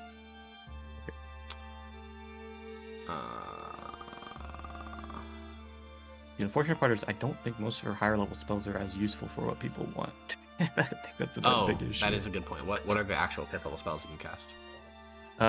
So 5th level is Hold Monster, Synaptic Static, and Far Step. 4th is Dominate Beast, Polymorph, Greater Invisibility, Blight. I think anything below that, I think I can find answers for, like Plant Growth and Fly and Remove Curse and Calm Emotions. Yeah, you can't make scrolls either. Sleep. Yeah, I can't make scrolls, yeah. So this would more be like they'll pay you people for hired plant to growth need my spells. Yeah, they'll just pay you for plant growth. Does plant growth have material component cost? Because that factors into compensation. Don't think so. It does not. Okay, cool. So you will receive a total of what would it be? It'd be that number. I can cast it 2 times a day if they let me. It would take longer to get you to the place to cast the spell than it takes you to get your spell slots back. Okay. Because basically, I know how much the Department of Magic would get paid, and then you would get paid a percentage of that. So and you Grandia receive, has no concept of that stuff anyway, so anything is worth it to her. Yeah. You'll receive 40 gold a week. Hey, Jesus. that's fucking huge. Yeah. Basically, they'll send you out to what is it called? Sedalia. Cispontar Sedalia. I think that's Solaria. Yeah, Cispontar Solaria. And you'll go to various plantations, basically cast plant growth on every single field in the plantation, and then, go back. And you'll cast it basically, what is that, 14 times 2, 28 times, and you'll receive 40 gold as compensation. For 1 week or 2 weeks? Oh, you're right. It'd be 80 gold, because it's 2 weeks. Yeah, sure. Yeah, spellcasters make fucking insane amounts of money. She doesn't fully understand what to do with this, but she knows that she made a lot. Yeah, yeah. Also, in your thing, it'll talk. The book that you read includes an economic index of like what different jobs earn, and like a peasant earns like 1 gold a year. So you just made the wage of like a small village. Cool. Zednius, any progress? Yeah, I got some progress. Cool. I want to know, because I'm going to not use the name Zednius, is there a way to set up like a P.O. box sort of deal? Yeah, absolutely. Okay, so I want to do that with the name Faustus. Faustus. I don't know if I need a last name or if Faustus is rare enough that it'll be fine. Faustus is a very unique name. Okay, sweet. So it's Dear Piast Hulyuk. Hope this letter finds you in good health, blah, blah, blah. I'm Faustus, a researcher looking for cultural artifacts. Recently, I came across references to your object, referring to, and then I'd give the details. Could you share kind of how you got it? Knowing its context and history is really important. Mm-hmm. Just kind of stuff. I sent you the full letter, okay, but that's great. the gist. Yeah. You send this letter. Cool. You will not get a response during this long rest, but I will keep that in mind. I think that's what everyone wanted Alex? to do. Oh yeah, what's up?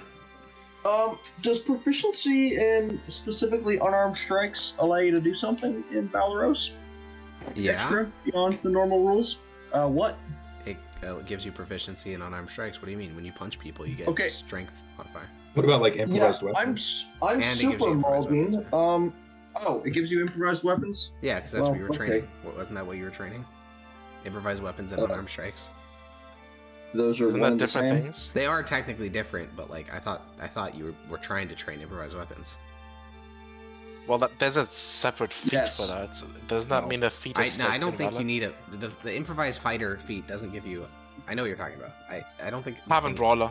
Yeah, but that doesn't give. Is the only thing it does give you proficiency?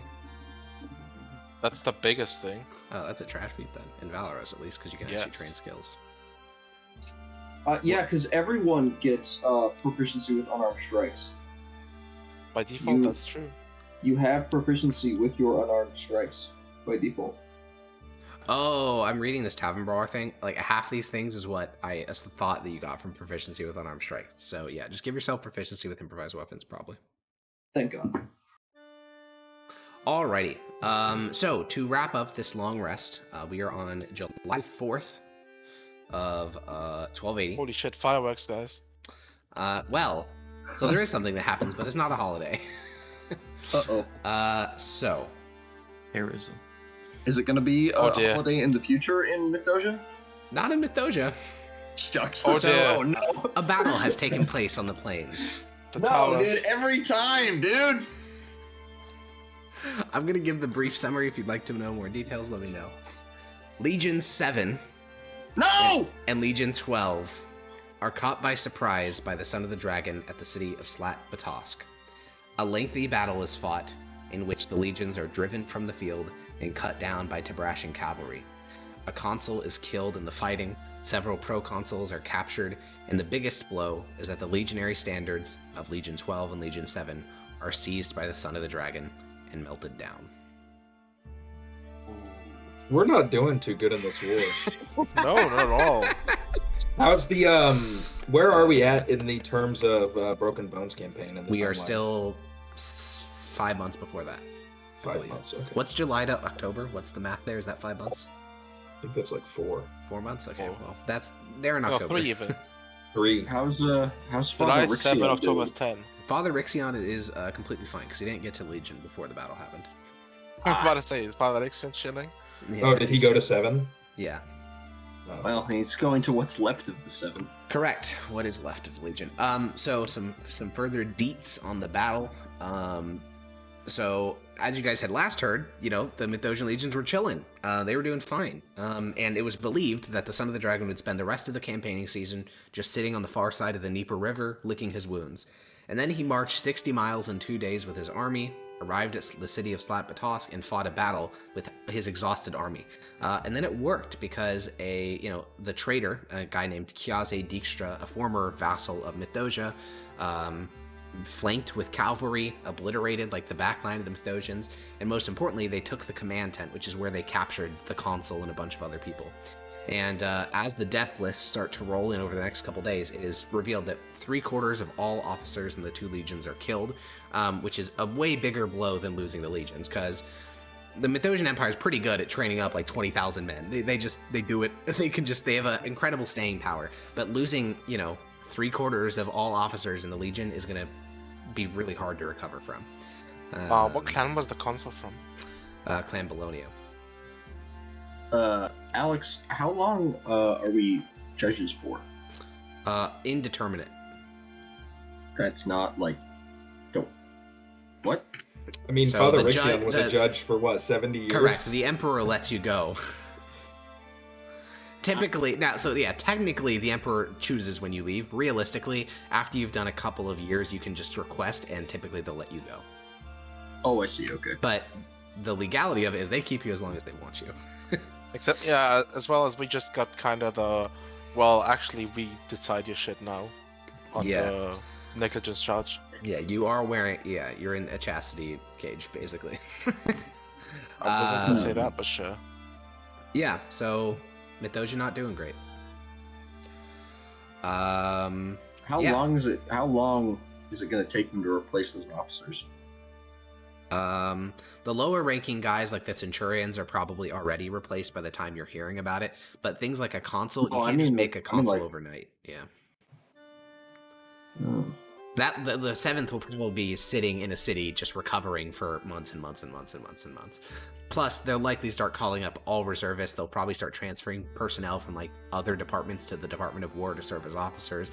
Quaestors will be promoted to wartime officer positions, and they'll leave their villages behind. Yeah, that's more of what I was asking. If I were to request a transfer back to the Department of War, you'd have to work out that with the Department of War in advance. You'd have to work out an officer's commission because your last service was not exactly exemplary. I mean, your legs fucked and then you deserted. So,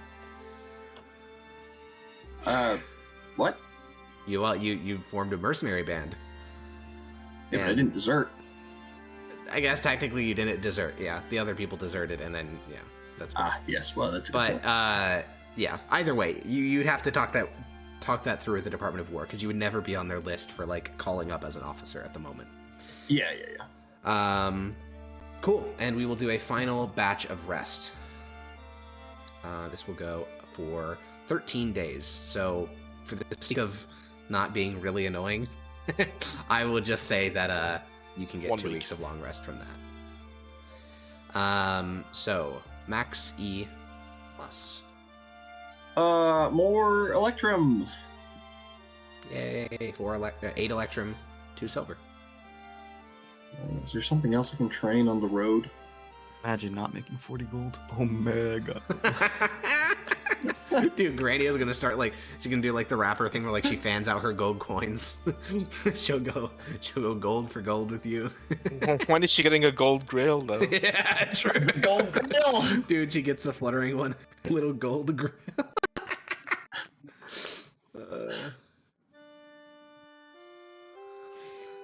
So you have nothing else, Ethan? I don't know. Are there any other skills I can Many such skills. Such as. Oh, All of them? wait. Martial. I do have a martial weapon. Okay. That was weird. I'll think of something. I'm gonna go look at a list of skills. Come back to me. Zednius. Oh, Zednius, you will get an update from your Tortio Poste. This year was a pretty good year because they were able to upcharge on all their goods because the Empire is fucked. So the last year's winter crops, like the winter wheat and all that stuff, sold particularly well. And they are asking what you would like to do with the excess profits. You can either give it to yourself, you can spend it on that improving the estate further, or you can forward it on to Tolia. Basically, you can do anything you want with it. But okay, what are we talking? some will go to gold. reinvest. 300 gold. Okay. Split it 3 ways, I guess. Give me 1, reinvest 1, and then send 1 to Sistolius. If that's what. Did he ever give me any indication that that's an option? No, but if you want to, you could, because he was the former owner of it. Okay. Yeah, sure. I will. Cool. And Until he by tells send me it not to him, to. you just set it aside for him to pick up because you have no idea where he is. Yeah. True. Cool. Put it in the vault. Sounds good. Next to the head of that dude that Tullius murdered. Oh, that's still there? Yeah. Because he Oh my wants to God. talk to him more if he has to. Oh yeah, he like pickled his skull, didn't Yeah, he pickled him, so you can talk to him whenever he wants. he? He'll have late night conversations, Signing. kicking his feet and shit. I'll Like a subtract the Futurama gold. president. Yeah, basically. So tutoring, and then do I get a response on the letter? No, actually. Okay. Well, I hope I didn't screw up by sending that. Oh well. I'm sure it'll be fine. Well, you also haven't been arrested yet. Yet. Yeah, it's been like a month. If you're gonna get arrested, it would probably have happened already. For sending the letter? Or for what? Well, it's just if you were worried about the letter causing something bad to happen, it's been a month, so that bad thing probably already would have happened. Right, like if he like runs off with it, Yeah, I guess. I guess. Is what I'd be afraid of. I'd like to Um, read a chatter message. It says, "Drink the pickle juice you know you want to." Oh Oh, god. yeah. Horrible. Head Oh, pickle Lord. juice. Okay, cool. Well, Severus. Good old Sevi Bevy. Some more longbow training. Cool. And I also want to probably a few days, I want to hang out with Maximus for a bit. Because I heard about the 7th Legion, so I just want to check in with him. Yeah, I mean, you hop on a cart, you head to the, large sort of trading district of Mythos, and you head down to a large cart depository, and sitting on the back of a cart filled up to the brim with sheep's wool, Maximus is just sort of sitting there. He's a judge in full mithril armor, just guarding a cart owned by a farmer. Oh, I'm Okay, on Mickey. this Okay, you're entire on time. horseback then, next to this cart full of wool. Look at them. Why did they even hire you? I feel like having somebody in shining with armor increases the chance of getting robbed. You. What? No. No, I don't think I've. It's actually been very quiet. Haven't had a single bandit attack the entire time I've been doing this. I mean, if you were a shitty dude with a dagger, would you attack this? Would I attack some wool? Hell no. Would I attack some dude in insanely expensive armor? Maybe while he's sleeping. Ah, I see. Well, that hasn't happened either. So, for now, I just sit here and think about the ways my life has gone wrong. Yeah. While smelling like sheep. I suppose, yes. Are you coming along this time? Yeah, why not? You know how to Oh, use, okay, then. use a longbow, right? Of course. Yeah. You join him for the next 2 weeks as you guys travel very lazy routes. The Empire's never been particularly bandit prone, and what little criminality there was left, you guys stamped out in the last arc, or even in the first arc, you stamped out some bandits. So, basically, there's no real trouble with, highwaymen and stuff like that. There are still those rumors of people going missing in the Atlian Mountains, but there's a very easy solution to that, which is, don't go into the mountains. And you don't. Genius. Maximus, I think, drinks a lot along the as you guys are carting through the countryside, and you stop at places, the merchant has to pay, to park his cart and stuff like that. But since Maximus is a judge, he can just like stay with random people, and they'll give him. Here's a weird question. Yeah. Can I water down his drinks? Roll sleight of hand check. This is what could truly implode the party. It's like the opposite of spiking somebody's drinks, making sure they're not as intoxicated. Maximus ain't got no chance, brother. Ain't no way. That was only a 7. Yeah, but he has like a past perception, like 13 or something.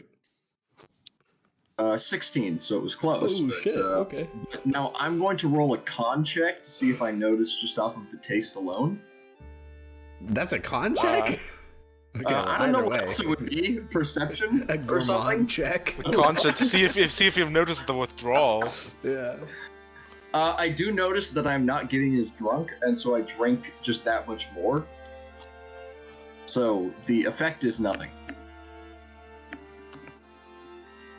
Yeah, well, you guys travel the countryside. Why was my next thought putting laxative in it? Don't make him shit on Mickey, I'm good. please. No, I won't. Yeah, you guys travel the countryside of Mythos, and during that time, Maximus, do you speak much about the 7th, about your concerns? Are you concerned? Yeah, dude, I'm depressed as fuck. Yeah, they took your legionary banner. That thing has tassels of victory of battles you fought in. It's like the regimental standard, basically, and they fucking yoinked it. Yeah, anytime, I'm very short with Severus as I'm teaching him the longbow. It's, like, very noticeable. Yeah. Yeah. Bad vibes. That's about it, though. Cool. And then lastly, Granny, and then we'll talk about some news items. Sorry, what? What do you want to do during the 2-week long rest? That's what I was doing, was the stuff I was already doing. So is it another period of long It rest is I the did? final period of 2-week long rest, yeah. Well, I thought I did that for 2 weeks, that was a week each for 40 gold. Correct, but we have another 2 weeks It's the after third that. one? Yeah. Because she doesn't have anyone else she could ask, she's going to go again to the Department of Magic. Or, yeah, I think that's the best one so far. And try to find out what she can do with this money. What she should do with it. So you go to the Department of Magic and say, hey, I have 40 gold. What can I do with it? I'm basically going to bring up how much they've paid me for the stuff that I've done so far. And then Yeah, I think, what should I do with it? you'll be in the employee hall, which is much smaller than the Great Hall. And there's a clerk there. You have to wait, for 2 other people, bureaucrats. And then you walk to the front of the line, and a clerk there recognizes you because they had to speak to you like a week earlier when you were collecting payments, and they'll call over one of the people that speak sign language, and the person will say, welcome back, Lady Arcanist. She'll say, thank you. I did work for you guys and got a whole bunch of payment from it, but I was wondering if you guys had a way that I could use it to either improve myself with magic or help others with magic, or I want to do something in this vein.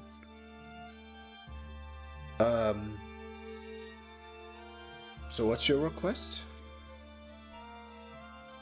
Would you like to purchase some scrolls or buy a magical item? She'll sign, yeah, buy magical item. Oh, alright. Well, I can find this our list of availability. As I warn you, our stock is incredibly low. The Department of War purchased a large batch just yesterday.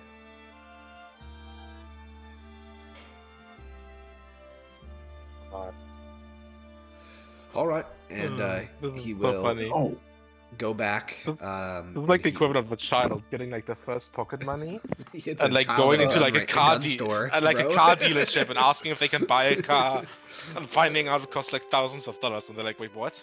How people afford this? The person will leave in return with a little handwritten note, and they'll say, alrighty, we have bracers of archery, we have, winged boots, those are very rare, and lastly, we have a bag of beans, but that's it. Beans. Fine. What do the winged boots and the bag of beans do? Well, the winged boots make you capable of flight for relatively short durations. And the bag of beans contains a series of, magical beans that can be thrown, and they have, somewhat randomized effects based on what the color of the bean is.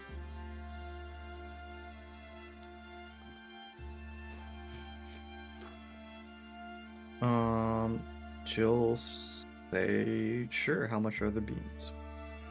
Well, the bag of beans, 840 gold. And the winged boots? Those are 5,000. Okay, she seems dejected by this, but she'll just sign, okay, Financing no, thank you, plans. 20% plans. APR winged boot down payment. Yeah. Oh no. So, Grania realizes how much things cost and withdraws in dejection. Is she working again? Will she labor in the fields? Yeah. Yep. Alrighty. That's the plan. 80 more Mithdosian pesos. Isn't it 80,000 Mithdosian pesos? Sure. Oh. Alrighty, so now we gotta talk about news items. So there are 2 news items. Firstly, on July 6th, which is 2 days after the Battle of Slat-Batosk, in the familiar Principality of Donos, an entire century of Mithdosian legionnaires are murdered, and a coup is launched in the capital of Dolno, and it is basically recognized that Donos Lasky is flipped sides and joined the Son of the Dragon. Nice. So, yeah, not great news to hear. Additionally, one particular name keeps coming up in regards to because it's a clique of local nobility that rebelled, and the leader of this clique of nobles is named Piastholyuk, named Marshal Piastholyuk. I knew it. Uh-oh.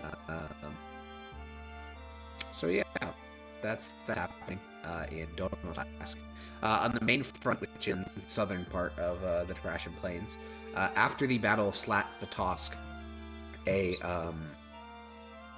general named Huba the Wormling, the man who was dressed like the dragon, takes a bunch of his cavalry and starts to ride westward. And I know it's going to lag, but it's not going to mean much if you're not looking at the world map. So I'm going to bring it there. Uber, like Huber the Fair. Yeah, like Huba the Fair. Yeah. So we are here. Oh wait, here we go. Okay. As soon as I get that news of Piet Holyuk, I want to speak with our proconsul, I guess, that I was looking into this guy, and I sent him a letter. Oh, yeah, that would have been on the 6th. So yeah, you can try to get a meeting with your boss. You will be unsuccessful. Okay. Okay, so the Battle of Slat-Batosk, I'm going to draw out some things just so we know the context of what's happening. So, over here, where I just drew a little red line, this is the city of Kaloy. This is where the first battle of the War on the Plains took place. You notice, pretty far east. Then for the last, basically, 2 years, all battles have taken place here in the Principality of Slasky. Slat-Batosk is here, which is where that battle was. And starting on the 10th, Huba the Wormling is leading a cavalry contingent. It starts here. You're lagging bad. Well, the cavalry starts there, and it goes westward. It continues to push basically west-southwest, and as we end our long rest, it ends here. So basically, as this cavalry raid ends on July 17th, which is exactly where we're picking up, for the first time in 100 years, a foreign power has attacked a Mithdosian city. In this case, it's the city of Patricia. So, yeah, the war is now being waged on Mithdosian soil. And this is the talk of not just the town, of the empire. It is like earth-shattering. The idea that something as weak and minor as a bunch of Tabrashan princes could actually harm Mithdosia is kind of mind-blowing for most people. And we're going to pick up on that day. But I need to do something real fast.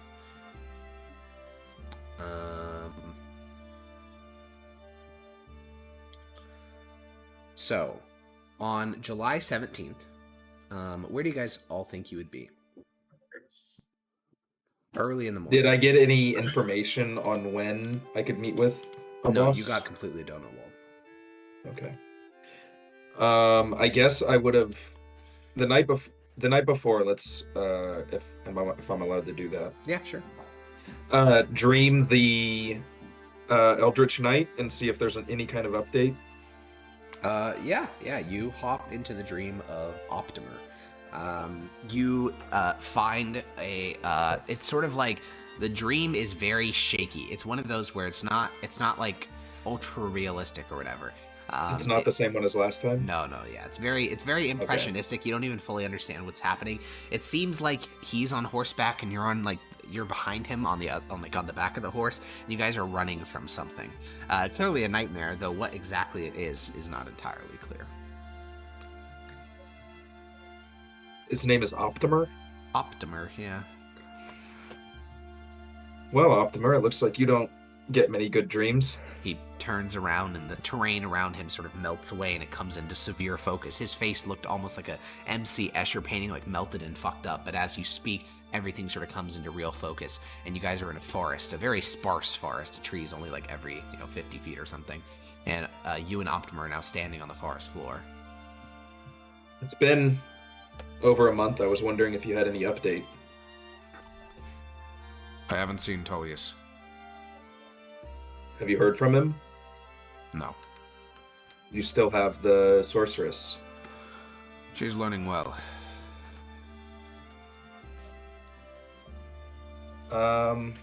If you haven't heard from Tullius, I guess that's all you need to know. I'll check in periodically. Good luck. Yeah, you exit the dream, and as you begin to leave, the impressionism and strangeness return. So, Zednius is in the capital, of course. Grania is probably there as well. Maximus and Severus, where do you guys think you would be? Fucking doinking around. All right, escorting convoys. Yeah, you guys are pulling in. Well, Yeah. no, I Okay, not him. I will probably went with him on like 1 or 2 tours. Oh, okay. But So you go like- with him for like a couple days, but then you bounce back to the Yeah. capital. All right. Well, we'll start Yeah. with Maximus since he's the furthest from the capital. Maximus, you wake up in the morning. You shave everything but your mustache. You wash your hair. You pull on your plate armor. The merchant that you're with this time is very paranoid that something's going to come down from the mountains and eat him. You're currently in the province of Transatlia, pretty close to the city of Parla. And you start the morning very lazily, and about 3 hours later, you get to a large agricultural village, and the entire town is gathered around in the sort of central clearing, looking at a stone column here. Such columns exist in some of the larger cities of the Empire. They're not that common, though, and they contain edicts and proclamations from the Emperor, which are pretty rare as well.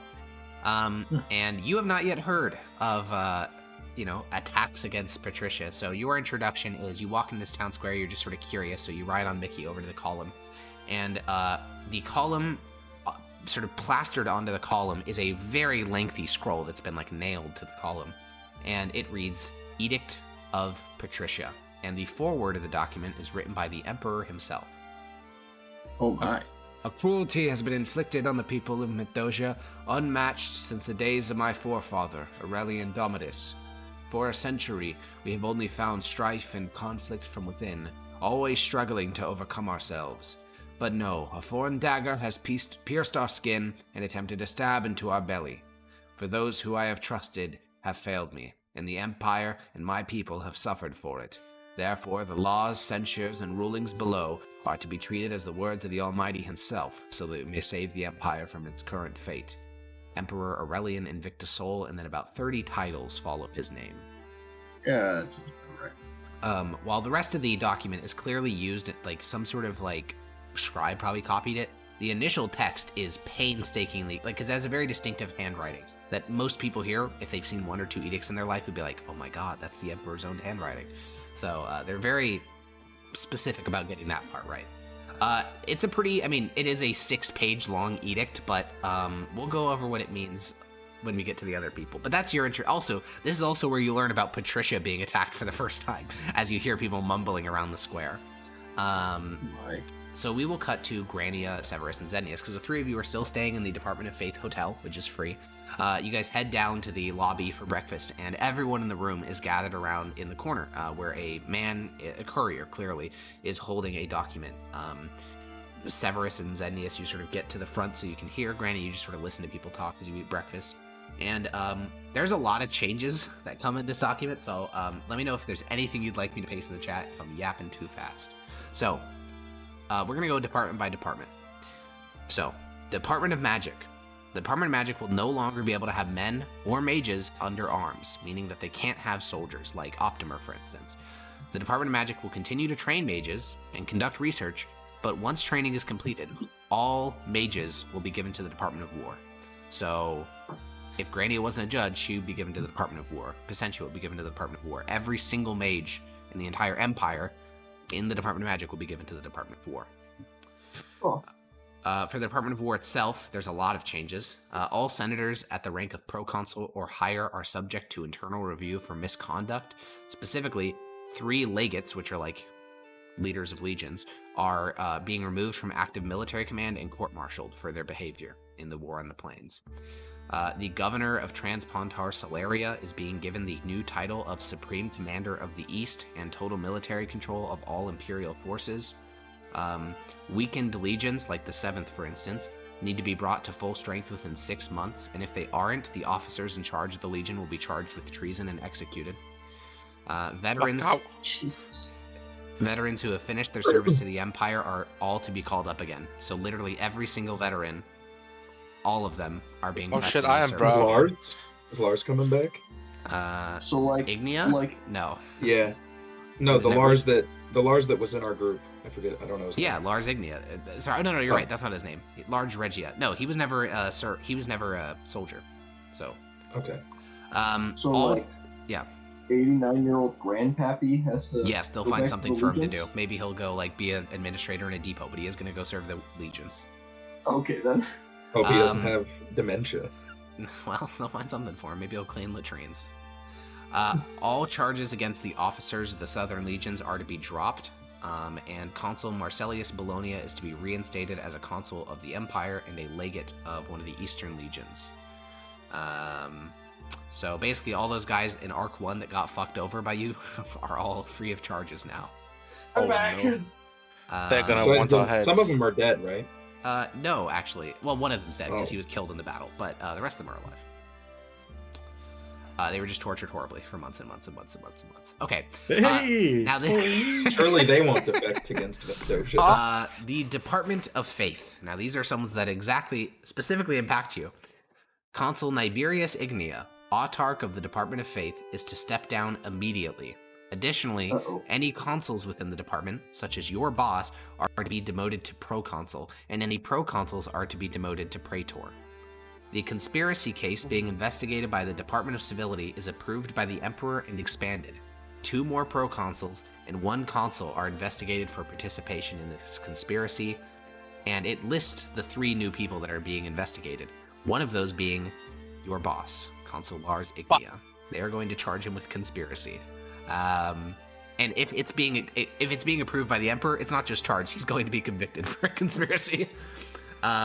Next change. Where does that leave us? Well, we'll get to that. All clerics and spellcasters subordinated to the Department of Faith are immediately to report to the Department of War. So that's like Father Hyperion, Mother Dulcian. Literally every single spellcaster you've met that worked with the Department of Faith is now a part of the Department of War.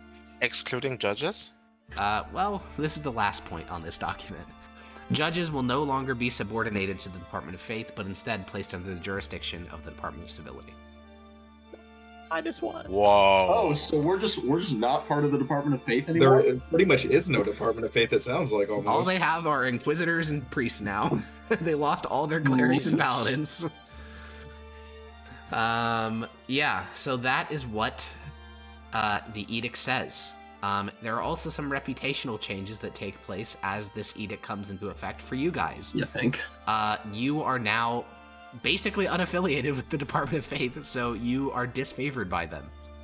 You gain reputation with only one department. I wonder which one it is. That would be your new Magic. bosses, the Department of Civility. So you are now considered favored by the Department of Civility. This is based. Can we immediately use it to get our No, to get because the our Department of Magic is still pissed at you. Oh, shucks. Oh, shucks. So yeah, Worth a you are no shot. longer judges of the Department of Faith. You are now judges of civility, and your boss is going to prison and probably being executed for treason. And Does do our rights change or like permissions? that's a I great guess? question. Another question is, who's your boss now? Where do you go to talk to people? Like, where do you report in? What happens? What's Are we getting kicked out of the hotel? hold on. Yeah, that's a good question. Yeah, you're staying at a Department of Faith hotel. Where do you stay now? The answer is, that's a good question. So I guess I want to start with Maximus because I'm just curious what he does. So Maximus, you read this. What is your reaction? Huh. Where am I exactly? 'Cause You I are imagine I'm in not. the agricultural farming town of. Let me find it. What's it called? Torsana. I'll go find the merchant that I was escorting. Yeah, he's like right next to you. He's also reading the edict. It's a big deal to see the Emperor's handwriting. I'll look at him. He glances up. Don't get eaten by something. I have to go back to the capital. Well, I paid you. Yeah, I'll give you your money back. You hand him back an electrum, and he grumbles, grumble. Okay, well, it's Hey, gonna take you can't talk to a Department of Civility employee like that. He looks at you. And I'll leave. Do you even know if you still have a job? And then you ride away. That's what he's going to try if I find out. Yeah, I am worried about that as well. Yeah, it'll take 2 days of hard riding to get back to the capital. So we will cut back to Zednius, Grania, and Severus. The three of you are gathered looking at this document. And everyone else in this bar also works for the Department of Faith, so they're all just staring at it like, oh, fuck. This is the equivalent of, like, a memo being passed down that says, oh, by the way, if your social security number ends with, like, an odd number, you're all fired. And everyone's just looking at this document like, oh, God. And a lot of these people are no longer employees of the Department of Faith upon reading it. So what are you guys doing?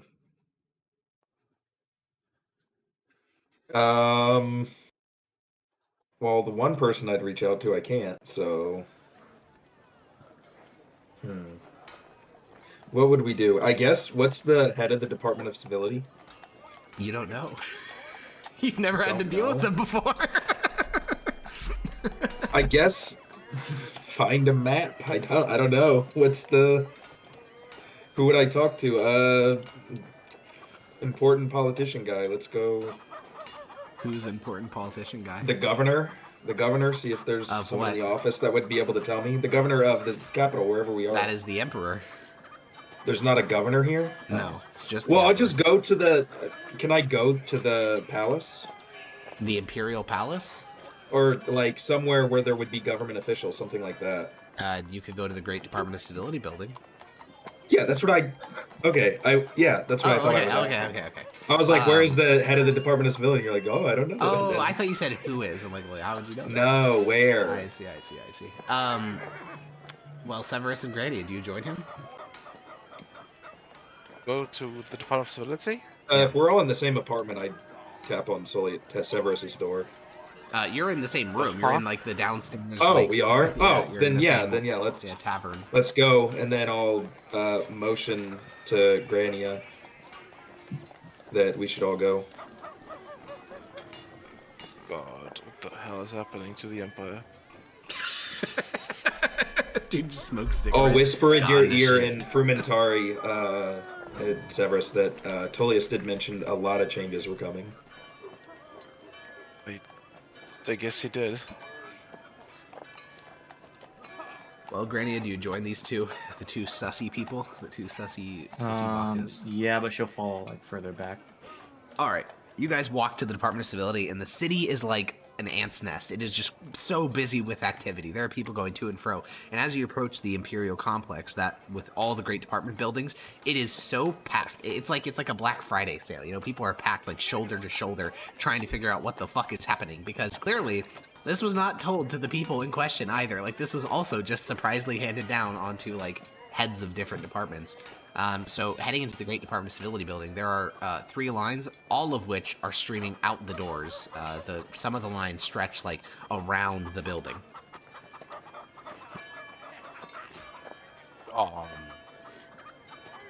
Which one is the judge line? Weirdly enough, there isn't one of those. There's a long line, you Judge said? line. There are 3 lines, and all of them are long enough to stretch out of the building. What do the people look like in each line?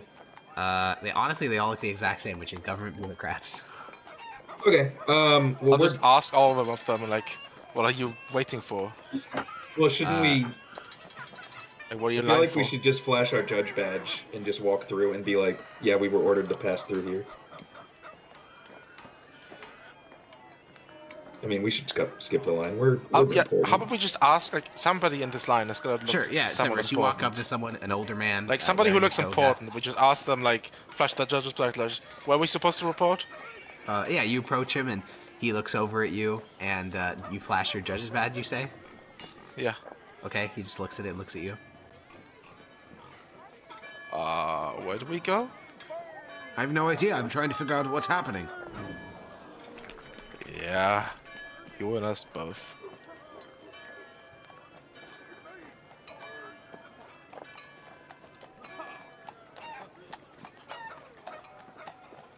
Yeah, I Wow. guess we're getting in line. You guys are Okay. getting in line? Okay, I'm not getting in line. Fuck that. You guys I are want filming bedroll later. with me. You bring a bedroll. Holy shit.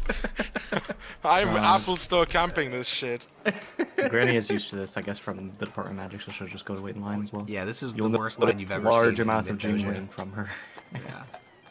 Well, then, as you go walk over to a cafe and just, I mean, you can just sit there for like the next fucking 17 Yeah, hours. I'll It'll just take put in ages. another day of research, and I'll see if there's any other record of Piast Hulyuk in any of those books. Oh, I mean, yeah, if you're looking for more... Oh, sorry, in the magical item book or in, like, general books? First with the magical item book, and then... No, there's no other mention of him in the magical item book. He just bought that, Okay. like, big cash from Marsonia and then bounced out. Okay. And then, what did you say, the general records book? Yeah, in general records, he is a... in Mythdosia, you would call him a boyar, which means a nobleman. He's like he's like the equivalent of like a praetor, basically. He's like a mid-ranking nobleman in Donos Lasky. But what is most notable about him is he's a very successful military general. He successfully fought against not the son of the dragon, but the dragon. He beat the dragon in not a battle, but like a campaign. He basically did guerrilla tactics for a full year until the dragon fucked off and left Donos Lasky. So he's somewhat well known as a patriot of his country, and he fights very hard for the interests of Donos Lasky. And now, as of very, very recently, like 2 weeks ago, he is the leader of a anti-imperial coup. Well, shit. Allegedly. And he's Allegedly. got some sort of magical item. Well, he has a whole cache of them that he purchased from Marsonia at staggering cost.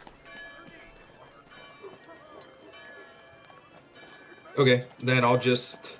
Yeah, I feel like that'll take me a while. Fair enough. I just don't want to wait in line. No, yeah, that's fine. Don't That's fill me fine. So Severus, you continue to wait in line, and weirdly enough, the lines are actually moving pretty fast today. You don't know whether that's a good sign or a bad sign, but you're actually starting to clip forward.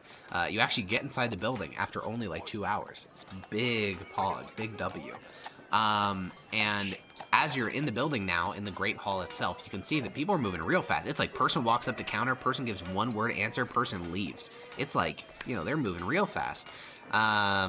And as you get to the front of the line, which only takes like another hour, so it's like 3 hours to get past like 400 people. That's unthinkable in any other time. And you get to the counter, the person looks up at you. I'll just hold up my judge's badge. You'll be Where contacted do I by the report? appropriate authority when things are better sorted. Next. Alright, see you. You and Granny leave the line. You walk across the street, and you see Zendius just like sitting in the window of a cafe reading a book. Rip bozo. It was a He's the bad sign that they bozo. were moving so Minus fast. 6 hours. It was a bad sign. Yeah, it was. basically telling us to fuck off. Yeah, you I just don't know like you anything slump yet. down in the chair of the cafe next to Xenius, get some food.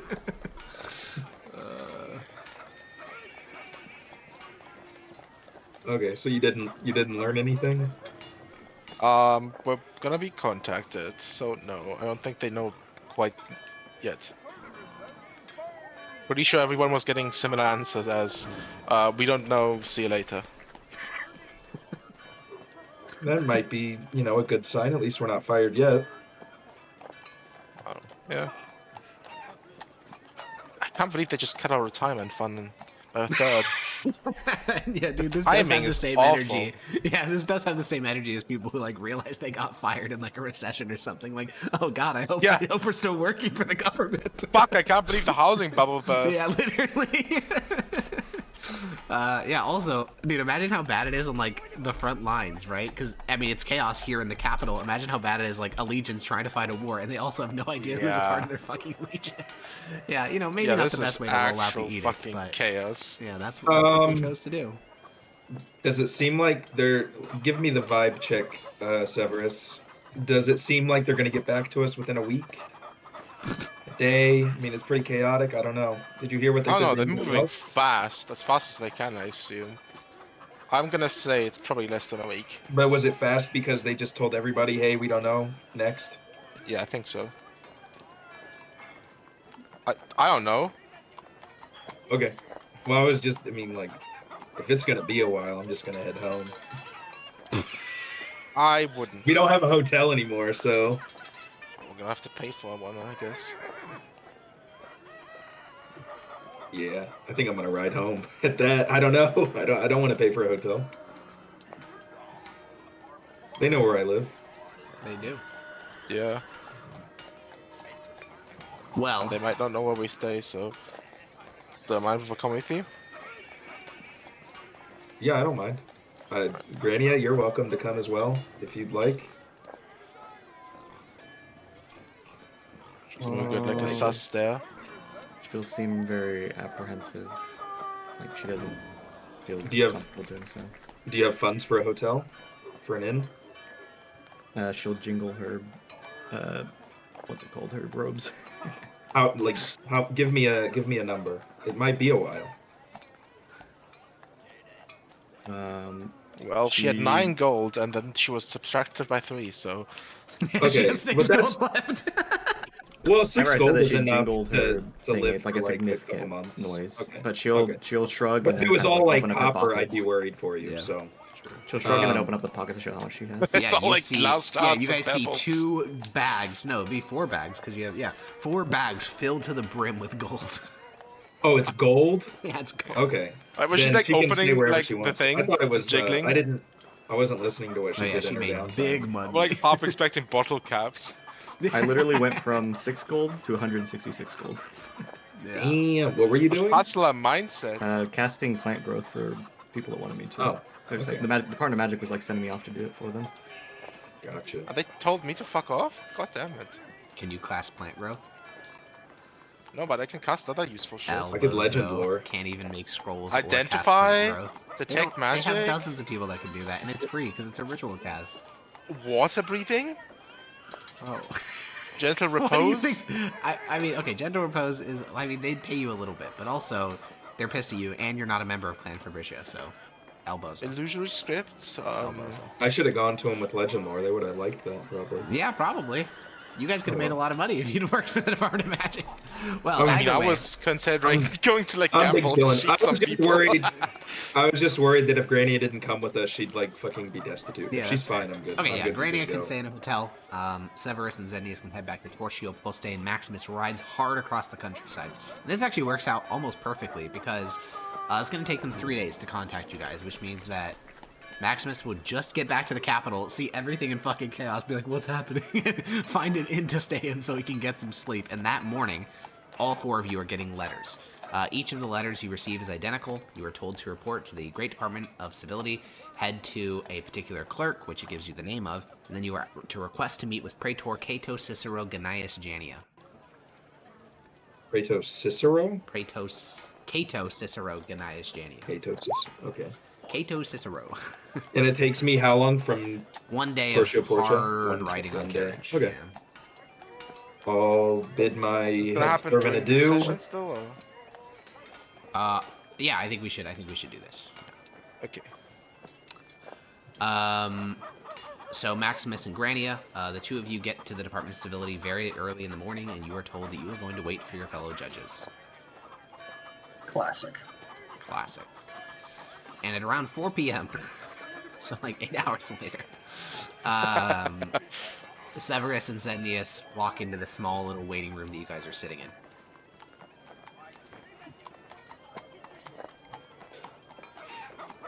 Who walked in? You two. Severus and cool. Zennius walk into the room. You see Maximus and Grania. Maximus is looking, a bit scuffed up from the road. His armor has a bunch of dinks and stuff like that. But Grania is in her Imperial wizard robes, looking all official and fancy and shit. That was a lot quicker than I expected. Where have you all been? Well, we were told to wait, and I didn't want to pay for an inn, so I just went back to my estate. Ah, well, fucking, of course you did.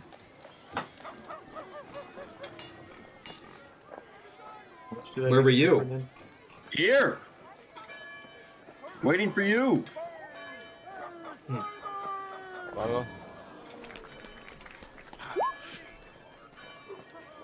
Anyway, let's go see this.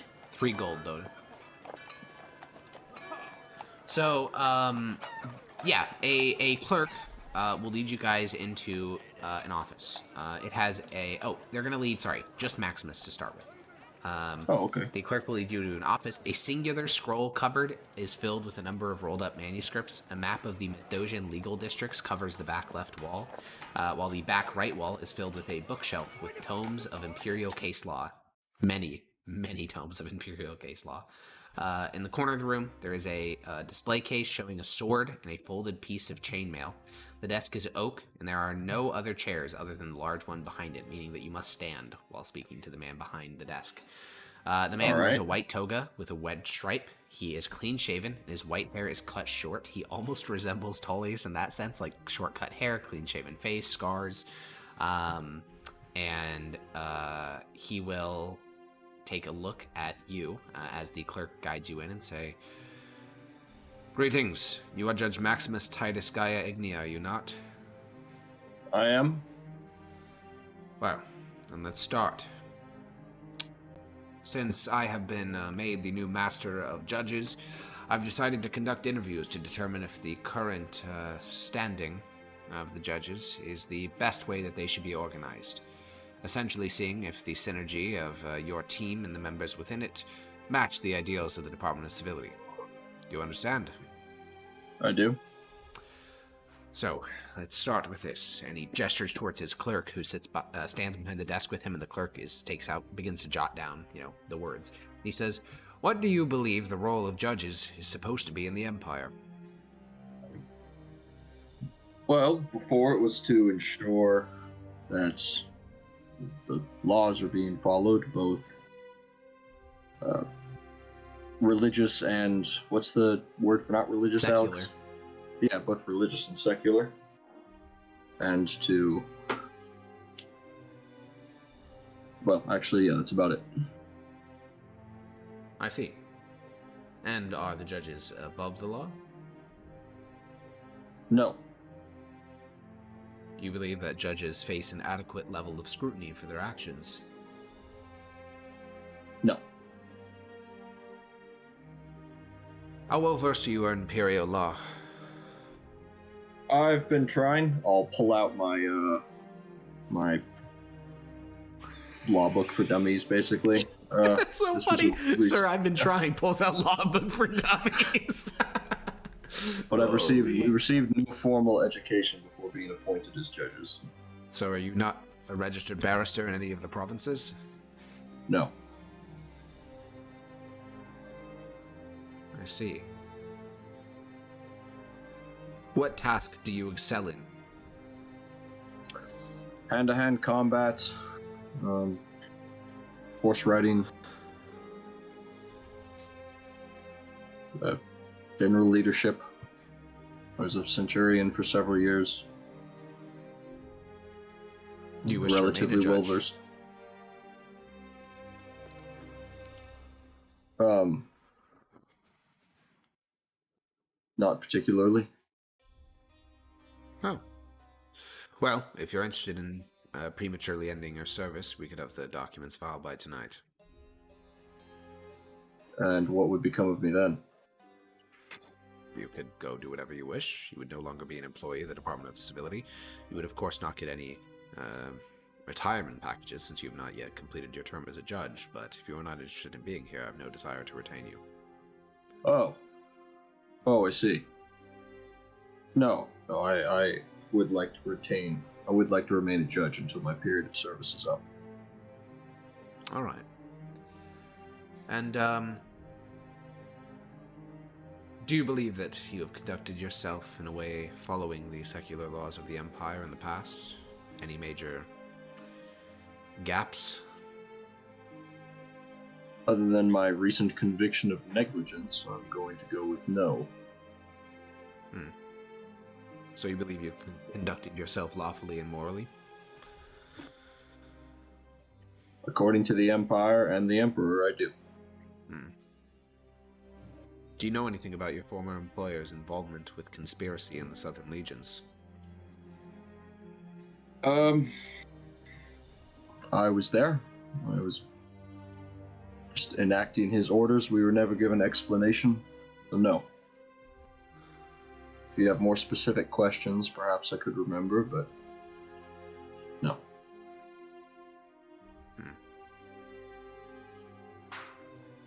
Well, thank you. I'll nod and leave.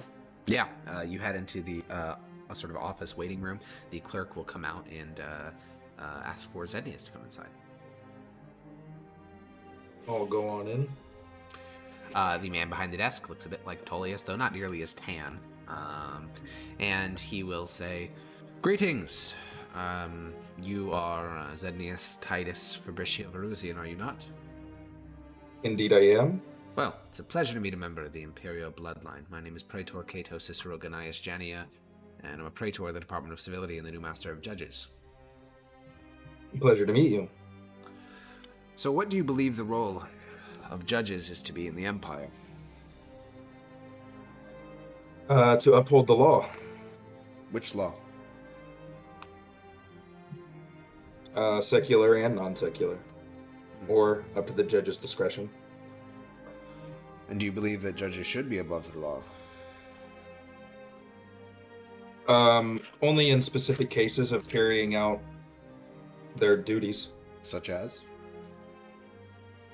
Arresting, I don't know what the exact laws are, but like arresting people that are suspect. Sure. Invading homes without warrants, things like that. And how well versed are you in Imperial law?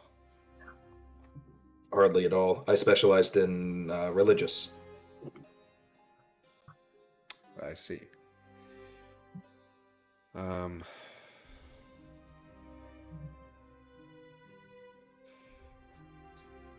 I'll let you know now, the Department of Civility has no interest in enforcing religious law.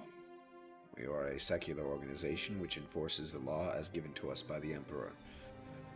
So, I'd recommend, in whatever little free time you find yourself, you study up. If you wish to remain a judge, that is. Okay. I'll do that. Do you wish to remain a judge? Yes. Alright. I enjoy it. And what tasks do you excel in? What makes you useful as a judge? I'm a caster. I can cast many magics. Infiltration. I've got a good sneaky. I can be sneaky and infiltrate. Do you believe you would be more useful to the Department of War or as a judge? If you were to be freed of your service as a judge, you would likely be instated as a specialist in the legions.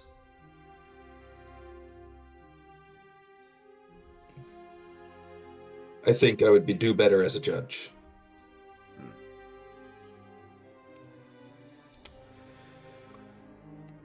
Well, I suppose I don't have any further questions for you.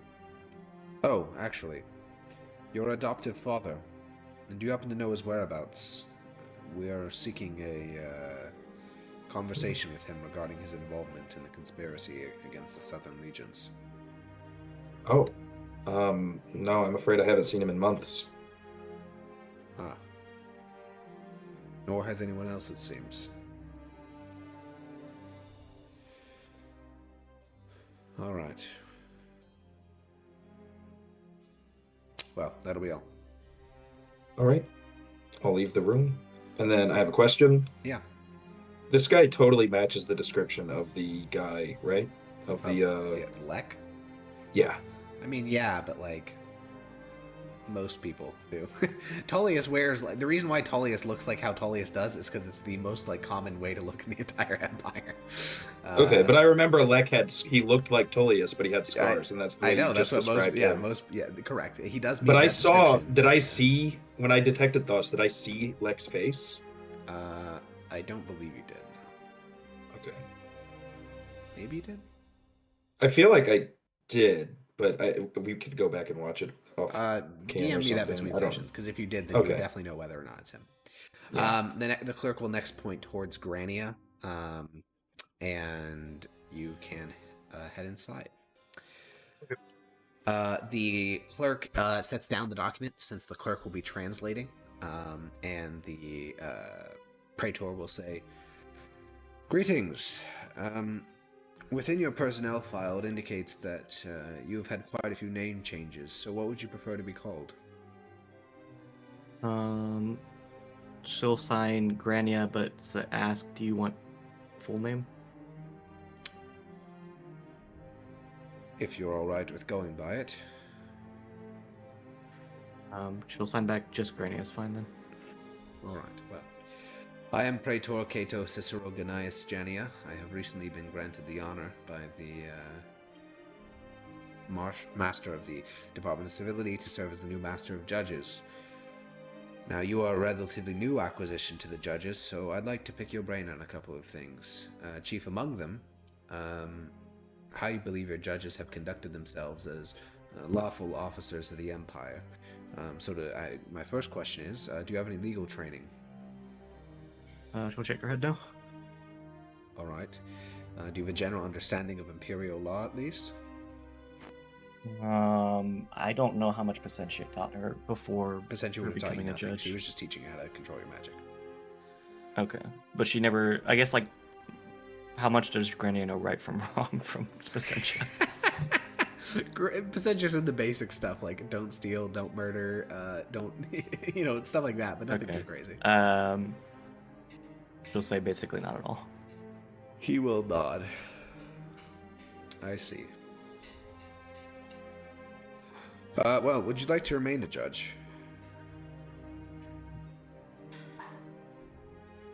What was the last thing Pacentia said to her? Get out immediately. Yeah.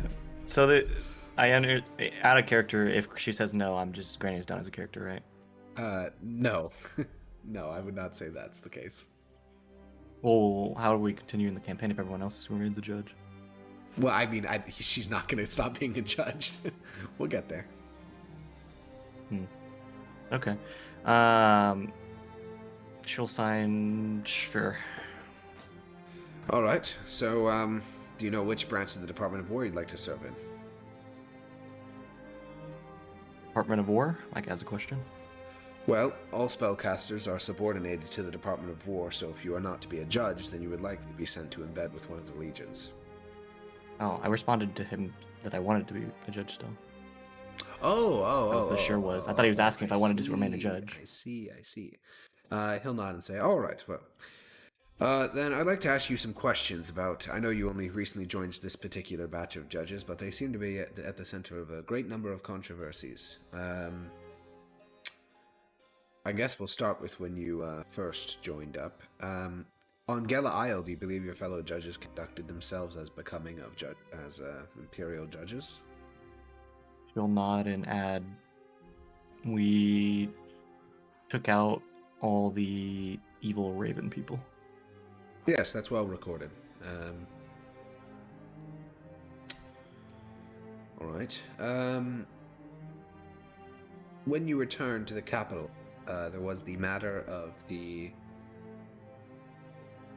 deputy autarch of the Department of Faith being convicted for a variety of crimes. And you were all witnesses within that trial. Do you believe everything surrounding that incident was above board? She'll sign. I didn't have much part in it, and I don't understand a lot of it, so I don't know. All right.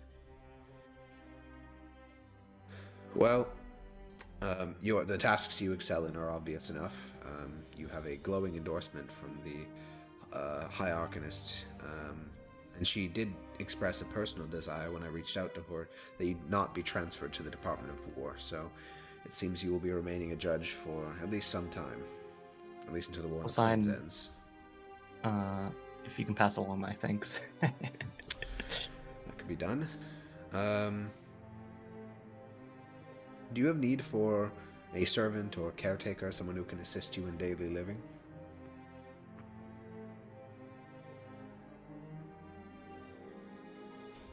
She'll think about it for a bit. No, but it would be less lonely. Well, within the Department of Civility, we try to make accommodations for those who are useful to the Empire, so if you would like one could be provided. She'll sign. Is it permanent? No, they'd be your employee. You could remove them at will. They also wouldn't follow you on assignments and such. She'll nod and say yes. That sounds good then. Alrighty, I'll have my assistant pull up a list of personnel records for you to choose from. I would recommend, if you get the chance, to read as much Imperial law as you can, or at least brush up on the basics. She'll sign. Yeah. I've recently read other books that have been confusing to follow. Is there a way I could get a teacher instead?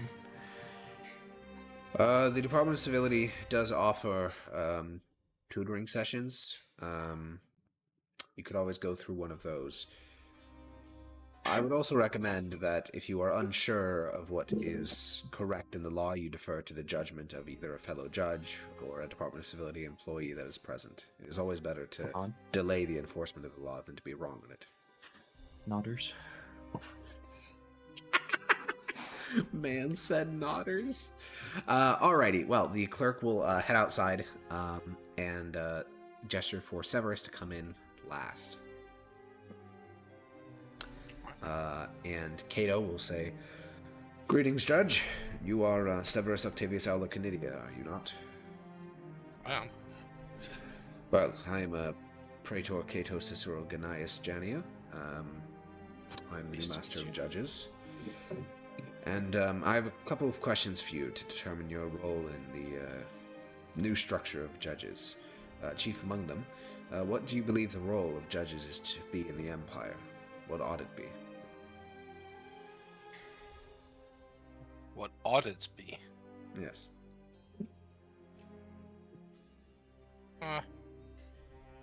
To assist with upholding the Pax Mithdosica. He chuckles a bit, but he doesn't say much. I think the vibe you get is that he views that answer as a little bit silly, but he'll just nod and say, "All right. How well versed are you in Imperial law?" A bit. So are you registered I'm as a no barrister? No. Prior to your service as a judge, there's very little listed in your service record. What did you do?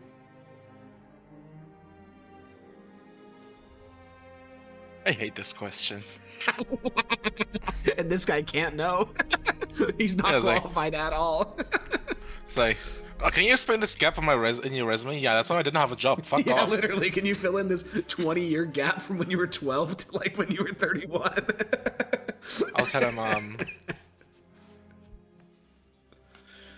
I was doing odd jobs here and there. And what led to your selection as an Imperial judge? I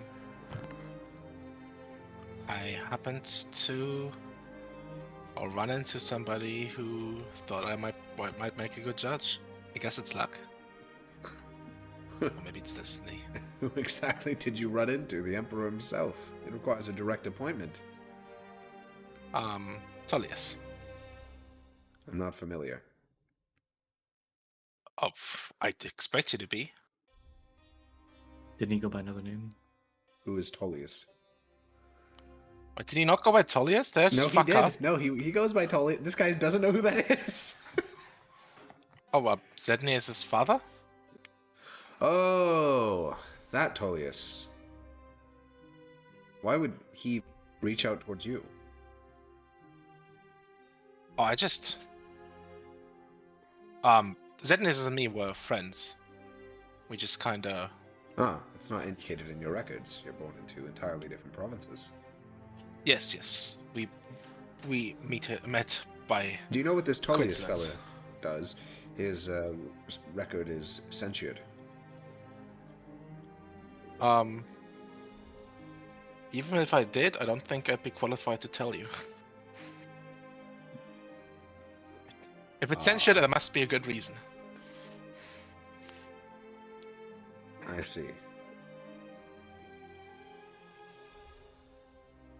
Well, I have a feeling I'm not going to be able to get rid of you and your friend then. Well, I'll speak rather plainly. I don't think I need to say it out loud, but I suspect I understand what you and your friend are. In which case, I will explain that in the Department of Civility, there is no higher power than the law itself. The edicts of the Emperor are the highest authority, and they must be followed over all other things. One cannot have two masters. One must be loyal to the law above all else. Do you understand? Do you think a law can be wrong? No. I understand. Now, I suspect great misconduct on the part of you and your fellow judges, but obviously it wasn't proved at the time, and I have no desire to cut down my workforce, so I'm sure that you'll share this with them, but I would like us to start from a clean slate. As long as you conduct yourselves admirably and worthy of law enforcers of the Mithdosian Empire, then I will not look into any acts which may have taken place in your past. I'll give him a sly grin, like a sarcastic, like, okay. This is a new era.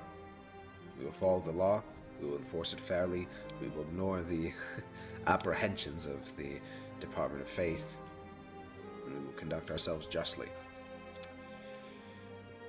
Now, out of characters, like, just like thinking about it, this guy has like scars on his face. Is that like a common thing for somebody in his position?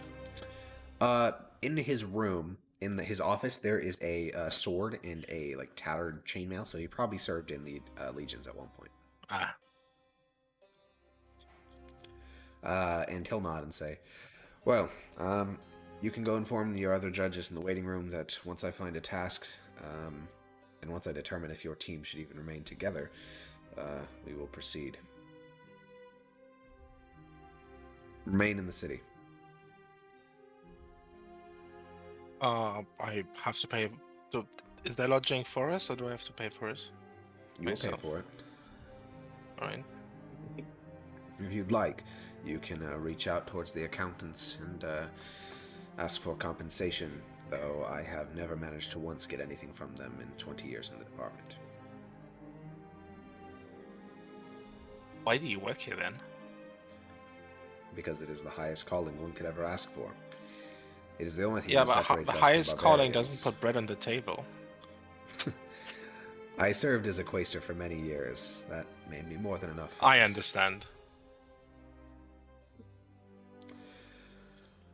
Well,